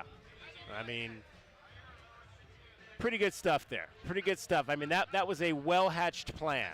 Yeah, I believe it was. I think that was a nationally televised game too. So that's probably why it was on ESPN. Yeah, I remember lots that of game. attention. Yeah, absolutely, and that was saying something for a team that was not very good. I believe at that time they were only 1-5 going into that ball game, and so again, that's this game will be nationally televised on one of those networks that I'm not currently talking about. But a good thing I'll be there in person. I won't have to actually flip on that network to watch it. It's a good thing. There you go. All right, we're going to get you more cricket. She's going to return here, get you home every 20 minutes on the fives. We'll talk some Arizona, UCLA straight ahead. It's DK on the Sports Tip. I'm David Kelly. Take it away, cricket. From the O'Reilly Chevrolet Traffic Center, it's Wildcats Radio 1290 Traffic and Weather together. With reported collisions, Crash La Cañada south of Orange Grove, also Stone Avenue and Prince Road is clearing. Slowdowns at Grant and Alvernon, also southbound Wilmot at 22nd Street. Ajo Way and Mission, also southbound La Cholla at Ajo. More slowing westbound Grant, westbound Speedway at I-10. 54 the low, 89 tomorrow, 92 on Sunday, and now 83. I'm Cricket with your Wildcats Radio 1290 Traffic and Weather together. This report is sponsored by Blindster.com. Hi, I'm Kyle at Blindster.com. Want to save big on custom faux wood blinds, shutters, cellular shades, and more? Shop Blindster today and save up to 50% over comparable blinds from brick and mortar stores. Get custom blinds at low prices and free shipping at Blindster.com. David Kelly has taken the reins. Jetfish is doing everything we asked him to do. It's DK on the Sports Tip. Kelly Bond set the 100 hurdles record and then broke it 2 more times. Driving you home weekdays at 3 on Wildcats Radio 1290. At Nova Home Loans, we believe everyone deserves the opportunity to enjoy the independence that comes with home ownership. Whether you're a first-time home buyer who needs down payment assistance, have less than perfect credit, or looking to refinance, Nova has a variety of home loan programs for your unique situation. Visit novahomeloans.com or call 800-955-9125 to learn more. Not a commitment to lend or extend credit. Rates and available loan programs are subject to change without notice. NMLS 3087, BK 0902429, Equal Housing Opportunity. Get the backyard you've always wanted with a custom pool from First Choice Pools. A backyard oasis built around you. First Choice is a full-service builder of beautiful in-ground pools and backyard designs for years of staycations. If you're ready to dive in, then visit TucsonPoolBuilder.com. Schedule now and get 3 months of full service free. First Choice Pools for installs, renovation, remodeling, and repair. Get started today at TucsonPoolBuilders.com. First Choice Pools, the first and only choice. Hey Wildcats, it's homecoming week in Tucson. Join us for all the action Saturday as your Wildcats take on the UCLA Bruins. Make sure to wear white because we are going to white out Arizona Stadium. We will also recognize some Wildcat legends, so make sure to come out and see some of the best to ever wear the Wildcat uniform. Get your tickets today by calling the ticket office at 520-621-CATS or by visiting ArizonaWildcats.com/FB and bear down. Hi, it's Floyd, the family man with the family plan. Outdated HVAC systems will drive up your electric bill, drain your wallet, and peace of mind. Save now at Goodfellas with no payments or interest till 2024. Get a 30% federal tax credit, up to $2,000 off qualifying heat pumps. Trust Goodfellas. We're locally owned with thousands of 5-star reviews. Good service, good prices, Goodfellas. Visit us at goodfellasac.com to schedule a no-cost estimate. Cashback is not available on gas in New Jersey and Wisconsin. Billy, your gas light's on. We need to stop and fill up. No way, Jen. Gas around here is too expensive. We can make it a little further. Billy, listen to your big sister. You don't need to drive all over searching for the lowest gas prices. Do what I do and use Upside. Upside? Do you live under a rock, Billy? Upside is the hottest cashback app out there. It's free to download and you get real cash back for every gallon of gas you buy. I use it all the time and I've already made around $200. You can make that kind of cash back just for buying the gas you have to buy anyway? Yes, I'm looking at the Upside app now and there's a gas station at the next exit offering 25 cents per gallon cash back. Okay, I'm stopping to download Upside and fill up my tank. Download the free Upside app now to earn cash back every time you buy gas. Use promo code FRIEND to get an extra 25 cents per gallon on your first tank. You can cash out anytime right to your bank, to PayPal, or a gift card for Amazon and other brands. Just download the free Upside app and use promo code FRIEND for a 25 cents per gallon bonus on your first tank. That's code FRIEND for a 25 cents per gallon bonus. How wrestling really works and how you get the ratings. Eric Bischoff and Conrad Thompson explain on 83 Weeks. Too much time is spent discussing talent's age. The younger demo is just as excited about a Paul Heyman or a John Cena or an Undertaker or Becky Lynch, or I don't care what their birth certificate says, they're going to draw a younger demo because they're fun to watch and they're great entertainers. 83 Weeks on YouTube or wherever you listen. Tucson, we have something free just for Wildcats fans living in Tucson. You can now catch all the play-by-play action of Wildcats football, men's basketball, and baseball, and no charge on your smart speaker. Ask it to play Wildcats Radio 1290. Cookie wants to be a professional wrestler. I'm Cookie Serratos and I'm 11 years old. She also wants to win all the medals. That's why Cookie and her family make every day count, squeezing out her best with Go-Go Squeeze. Okay, Cookie, let's break for a Go-Go Squeeze. Go-Go Squeeze Fruit on the Go pouches are a nutritious snack made from 100% fruit with no sugar added. Go, Cookie! Because when you nurture your kids, you squeeze out the best in them. Squeeze out the best with Go-Go Squeeze. Not a low-calorie food. Products range from 11 to 13 grams of sugar and 60 to 70 calories per serving. When the Arizona Wildcats take the field at Arizona Stadium this fall, you'll hear all the action of Wildcats football with Brian Jeffries behind the mic on your home of the Arizona Wildcats. We are Wildcats Radio 1290. DK on the sports tip on Wildcats Radio 1290. It's the 5 o'clock hour, and it's time for our Arizona Insiders. Am I late? No, my boy, you're just in time. Each weekday, Wildcats Radio 1290 brings you all the latest news and opinions on U of A football and the Pac-12. So bear down, Tucson, and let's talk Arizona football.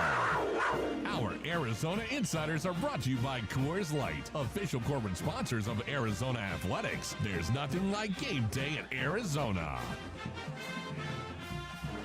And let's talk some Arizona UCLA football. Pleased to be joined by Tracy McDonald from Bruin Blitz. Tracy's very familiar with this rivalry on both sides. He worked for about 3 years here in Tucson with Go AZ Cats, now over on the Bruins side of the coin. First of all, Tracy, how did that happen? How did you go from Tucson and working with the Wildcats to working with Bruin Blitz over in Westwood?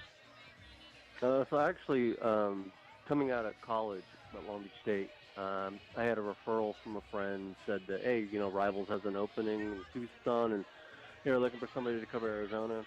Jumped on it, first job out of college. Did that for a couple of years, left, wanted to go back home.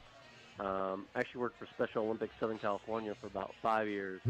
Then the pandemic hit, and, I'm looking for a job again, and, they needed a UCLA writer. So that was my, my jump back into sports writing, that and covering high school sports here in the South Bay and Long Beach areas.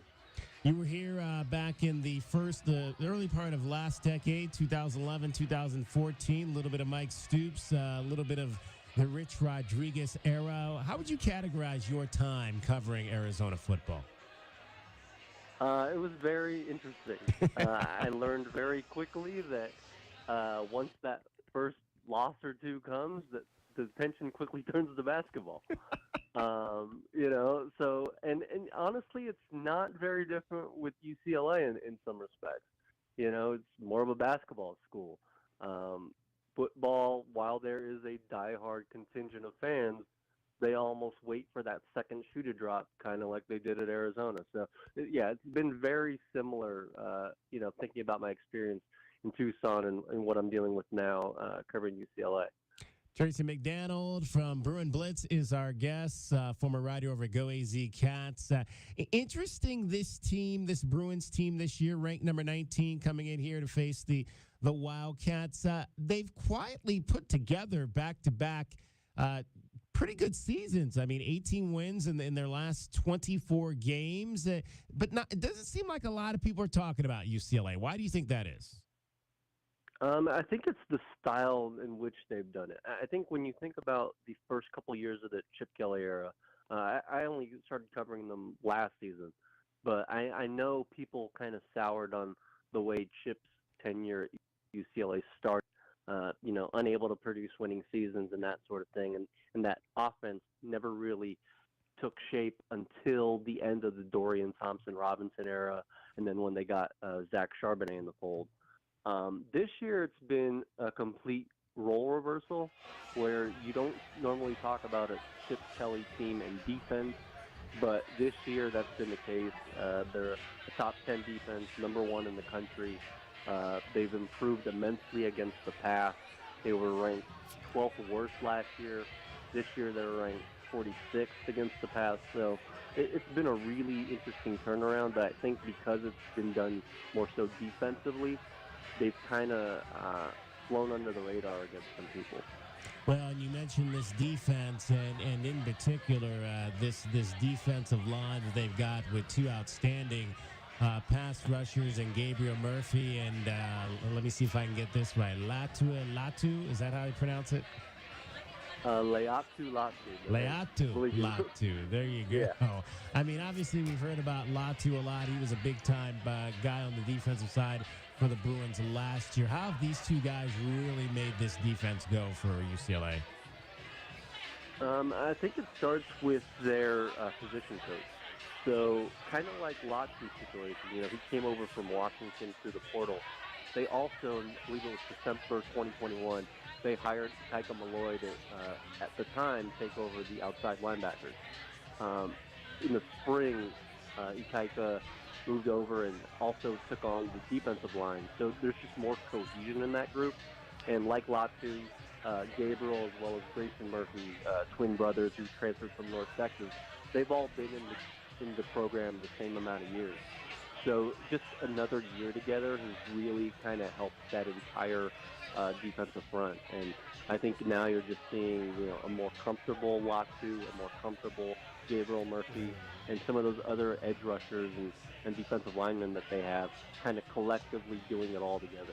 Let's switch over to the offensive side of the ball. We'll start down front with one of our guys. Bruno Fina has finally worked his way into the starting lineup for the UCLA Bruins. How has Bruno been able to progress the last couple of years in that program? Yeah, he's kind of had to wait his time a little bit. So he's actually the third different starting left tackle they've had in as many years. Sean Ryan left for the NFL. Raekwon O'Neal transferred to Rutgers, did the same thing after 1 year last season. So, Bruno's kind of stepped in there. They actually brought in a transfer from Old Dominion, and people assumed that he would be the one to take over the starting job. But I think Bruno's familiarity with the group has kind of helped. It's been a group that collectively has kind of struggled. The last couple of games they've improved a bit, particularly with pass protection, but it's still an area that if you're looking for, I guess, an area of weakness with UCLA and why their offense hasn't quite clicked as much as they have in the past, I think it's just because they're working in 3 new starters on that offensive line, including Bruno. But, I mean, Bruno's, handled it pretty well. We actually talked to him after Tuesday's practice, and he was excited about, the possibility of going back to Tucson and playing in front of, a hometown crowd and that sort of thing. So he's really excited about what's to come this weekend. Tracy McDaniel from Bruin Blitz is joining us. He is our Arizona insider for today, brought to you by Coors Light. Coors Light is an official corporate sponsor of Arizona Athletics. Coors Light, there's nothing like a game day at Arizona. You mentioned earlier Dorian Thompson-Robinson, who is gone. He's with my Browns now. Did not look great in his first debut in the National Football League, and now it is the Dante Moore show over in Westwood. What have you liked about Dante, and what have been his struggles and his positives so far this season? Well, that was the expectation that it was, because at the start of the year, so Ethan Garber started the year against Coastal Carolina, played the first 3 quarters, and then Dante comes in the fourth quarter, wows everybody. Has a fairly clean game aside from 1 interception, and he was the starter for all throughout the rest of the non-conference. And then when they got into the Pac-12 play at Utah, against Washington State, at Oregon State, he was the starter. The problem was, and you kind of expect it with a true freshman quarterback, he threw interceptions in 3 consecutive games, and all those 3 games he had a pick 6. So he actually was banged up going into the week against Stanford. So Chip Kelly turns to Ethan Garbers. Ethan Garbers plays, pretty much the entire game, aside from some mop-up duty there in the fourth where they got Dante in. But Ethan Garbers has actually held on to the job the last 2 weeks, and it sounds like he's going to be the guy going into Arizona and starting. Now, whether that holds up, I think the way Chip Kelly's kind of managed this thing is if he sees an area of trouble, he's not afraid to going back to Dante. Or there's also a third quarterback they actually have, backup Colin Schlee, transfer from Kent State, but he's been more of a running threat than a throwing threat. So similar to what Arizona's dealing with kind of a quarterback carousel, UCLA's been doing the same thing. So Garbers is probably the guy to expect Saturday, but I think there's always that threat of Dante Moore coming in and seeing if he can shake off anything that kind of plagued them earlier this year. How are they different? So Dante's more of a deep threat. I think he's got the arm talent where he can stretch the field. He can take advantage of some of those big receivers that UCLA has. The big thing lately, though, has been Ethan's been more of a, I don't necessarily want to say game manager because that gets, kind of a some negative connotation with it. But he's been able to take care of the football. He's also been able to extend some plays with his legs. and just kind of he sees defenses a little bit differently just because he has a little bit more experience. He was the guy that backed up DTR those first couple of years with the program. So, yeah, he's just really more of an experienced guy. But I think both of them have their strengths. It's just Dante was kind of thrown into the fire going up against some of the premier defenses in the Pac-12, whereas Ethan was able to showcase his talents against Stanford and Colorado. And I think that's why people kind of see the discrepancy between the two, and they think, oh, Ethan's, clearly been the better guy. But I think if Dante had those experiences against worse defenses, I think he could have been very similar. Tracy McDaniel from Bruin Blitz is our guest. Before we let you go, Tracy, what's kind of been the response from Bruin Nation about this move to the Big Ten? So I think initially there was obviously the hesitancy. You've got those purists, those diehards who are only going to think of UCLA and even USC for that fact as a Pac-12 school. Actually, one of those. It seems so weird that you're talking about these guys and they're going to be playing in the Big Ten.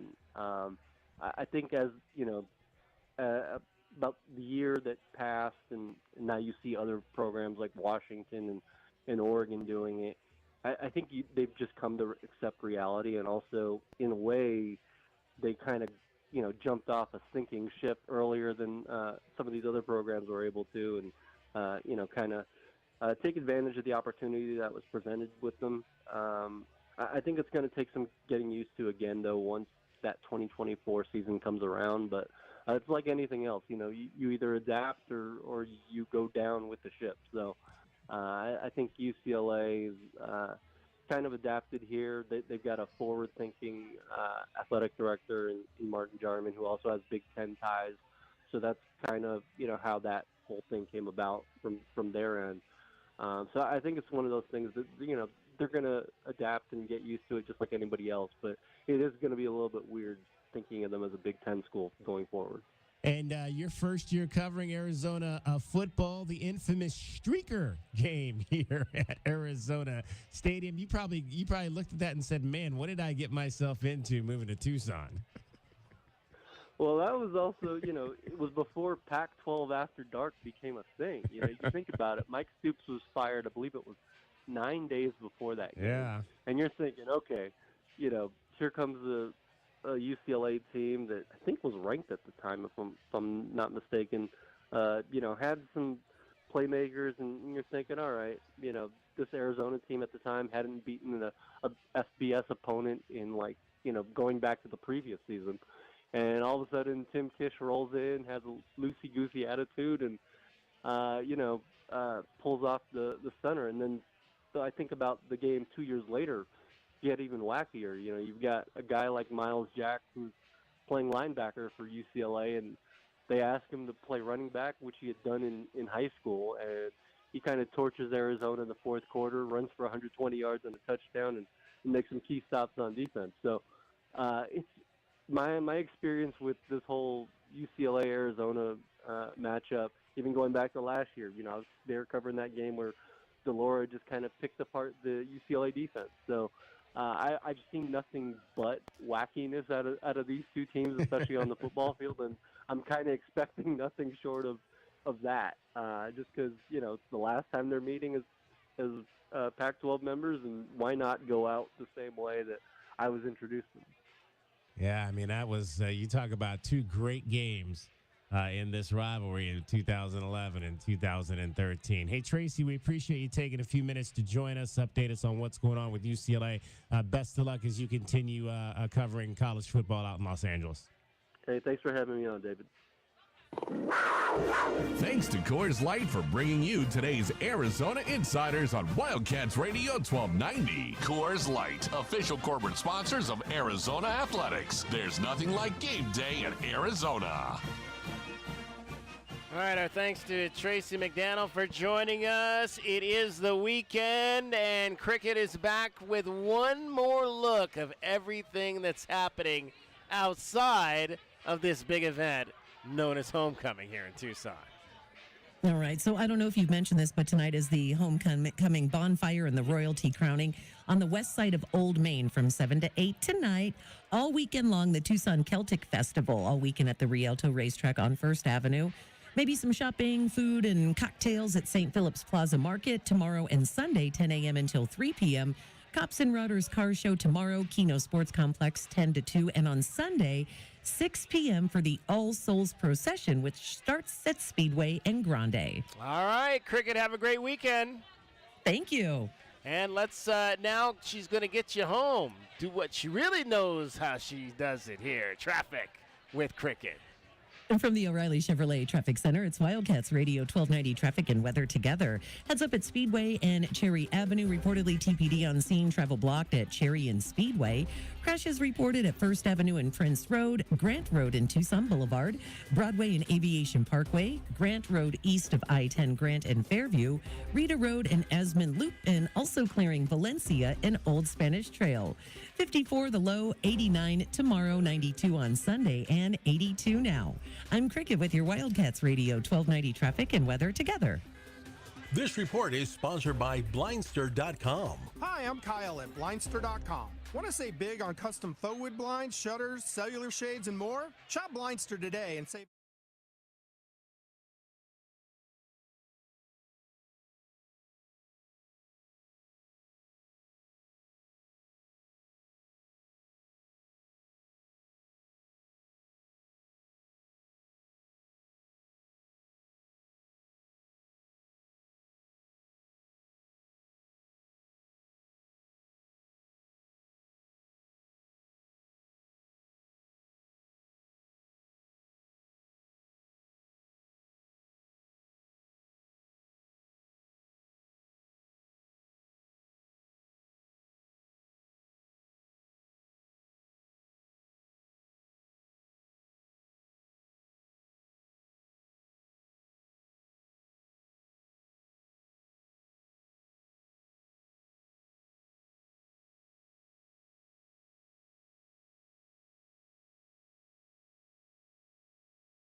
520-848-1290, 520-848-1290. Whoa, the band is doing an impromptu concert out here. Let's see if we can catch a little bit of this.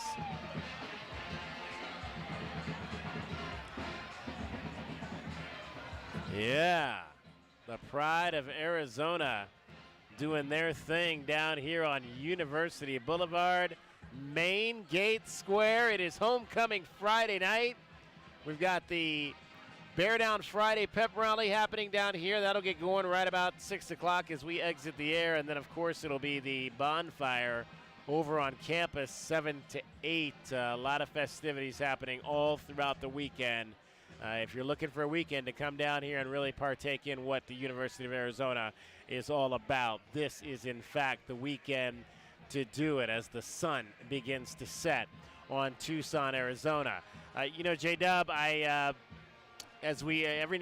before every show, I put together a rundown on what we're going to talk about and the things we're going to go over in the program. And today I had to delete the line known as Diamondbacks Download. It was I felt like I was burying a child because that line has been in every rundown since we started this show back on June the 19th, actually June the 20th, the day after Juneteenth, it was a Tuesday, and that Diamondbacks Download was a constant presence on the rundown, but had to delete it today because the season is over, and I think that was the moment that I really realized that the baseball is over here in Arizona for the summer. Yeah, we started talking about how they had started out so well the year, and then obviously into the first month of the shows, we talked about that big 10, 11-game slide. We're playing Free Fallin' by Tom Petty, talking about how their bullpen couldn't get it together, and here we are, a couple days removed from the World Series final game, DK, and it was quite a run. Obviously, nobody really expected those 23-year-old bats to come alive and for them to just run through the first few rounds of the playoffs. But yeah, I'm with you. I mean, I've enjoyed covering the Diamondbacks, especially, I love it. I stand by it. I have nothing against Yankee fans. I just want to see another team win. You know what I mean? Like, I like it that the Rangers won their first. I like it that the Diamondbacks and Rangers were in it. Baseball is one of those sports where the salaries for some cities is just so outrageous that when a team that's in the 10 to 15, 20 salary area, I'd like to see those teams do well. Yeah, there's no question about that. I mean, obviously, and again, I think, people think that they may not be high salary teams, but they are big market teams, and that's going to be the thing with this Arizona club moving forward. Are they going to spend the money? I mean, I was talking to a Diamondbacks fan the other day, and he was like, "Look, it's time for Ken Kendrick to open up his pocketbook and invest in this team. You've got a core group of players now that has a chance to stay together and be good for the long term, but you got to begin to spend the money." I said, man, when he said that to me, I was like, you sound like people in Cleveland now who always talk about how the Indians have to spend. You have to spend smartly, but you do have to begin to spend a little bit and keep this thing on the right path so that it doesn't fall apart and guys start to leave once they get to those free agency years. So it'll be interesting to see how the Arizona front office works this thing moving forward, and it really begins next week with the offseason begins and you start to make those moves. Well, it wasn't necessarily maybe a destination spot for some free agent pitchers especially, but, with the young bats they got in the lineup, Jordan Law. This weekend. Yeah, he's busy. Yeah, he's just a little bit busy. His name is Antonio Pierce, Arizona linebacker, Arizona class of 2001. He is the new interim head coach of the Las Vegas Raiders. I mean, you talk about a coaching career that escalated quickly. His first job in college was just 5 years ago when he joined Herm Edwards' staff at Arizona State. He joined the Raiders last year as their linebackers coach, and he is their interim coach with the firing of Josh McDaniels this week. Let's hear from Antonio Pierce, class of 2001, about taking over the Las Vegas Raiders.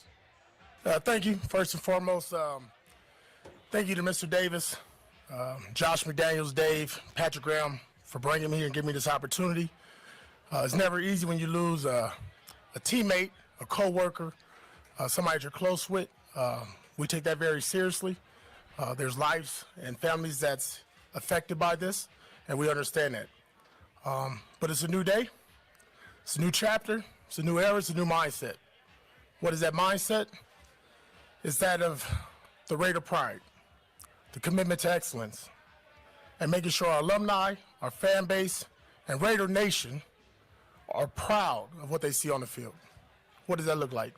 Tough, passionate, effort, energy, that enthusiasm that you see when we all watched our kids and these young men who are now pro athletes play when they're in Pop Warner. Having that love for the game. We're on the same page. Champ and myself, our staff is connected. We had a great team meeting this morning. Everybody was stilly-eyed and focused. We walked in with a smile on our face. The synergy, the energy in this building, and the personality of our players will reflect on who we are as Raiders. This is a great opportunity for myself. I'm humbled, I'm honored, and I don't take it lightly. I'm sure there'll be questions about why, how. Those will all get answered. But this is about the players, this is about the Raiders, and this is about this organization, and we're tired of losing. It's not a good feeling. We're a production-based business. We're about competition, being competitive, and play with an edge and a swag and a certain confidence that when we walk out that damn tunnel, that everybody watching TV can see it, and a product on the field is something we're proud of. Antonio, when you got into coaching, was this a goal of yours to eventually become a head coach, and what does this opportunity mean to you on a personal level? Yeah, I've been fortunate. You know, I've played at a high level, went all the way back to my roots and coached at Long Beach Poly. High school was a head coach there. Was at the New York Giants in 2017, and then, you know, college for 4 years, and had opportunities to leave and go to other organizations. I decided not to. The short story, the matter of fact is I grew up in Compton, California. I was born a Raider. I was born with the Raiders rolling in the Coliseum in L.A. I was rolling with NWA, talking straight out of Compton, rocking Raider hats. So when the opportunity came to work with Josh and Pat Graham and Dave, I jumped on it. So that's what set me up for this. I was born this way. How surreal is it going to be to coach your first NFL game against the team that you won a Super Bowl with as a player? How about that? Couldn't write it up. But it's not Antonio Pierce versus the New York Giants. Las Vegas Raiders versus the Giants come into our house. Much needed win for us. We've had 2 ugly losses. It's time to change that. We're in the second half of the season. Doesn't matter what or who Antonio Pierce played for. It's about the Las Vegas Raiders. Those players understand that. It's about them. It ain't about me. We had a good team meeting this morning. Had a full house. And I think I had everybody's attention. I had their eyes. I'm not a long-winded person. I'm not going to give you a dialogue or write an essay. I get right to the point. It's black and white. You know how I feel when I walk out the door. I've been around these guys for 2 years now as a linebacker coach. And I made my presence known both in the linebacker room, the defensive line room, the quarterback room, the running back room. I'm a former player. I touch former players. I can relate to them. I've done the same things they've done. I've walked the same paths they walked. I felt the same pain they felt. So there's nothing or any emotional ride or roller coaster that they haven't gone through this year or over the 2 years I've been with them that I haven't felt. That is Antonio Pierce, Arizona football class of 2001. We'll get much more into his ascension to being the interim head coach of the Las Vegas Raiders tomorrow at the Meridian Wealth Management pregame show, because it is going to be a cavalcade of alums. I cannot wait for tomorrow. We're going to have a lot of folks on. I'm hearing Scooby Wright is going to join us tomorrow on the program. We talked to Ortez Jenkins a few weeks ago. He's going to join us on the program. There's going to be, I would imagine there's going to be a lot more guys than that who will be stopping by. It's going to be a fun Saturday on campus tomorrow, J-Dub.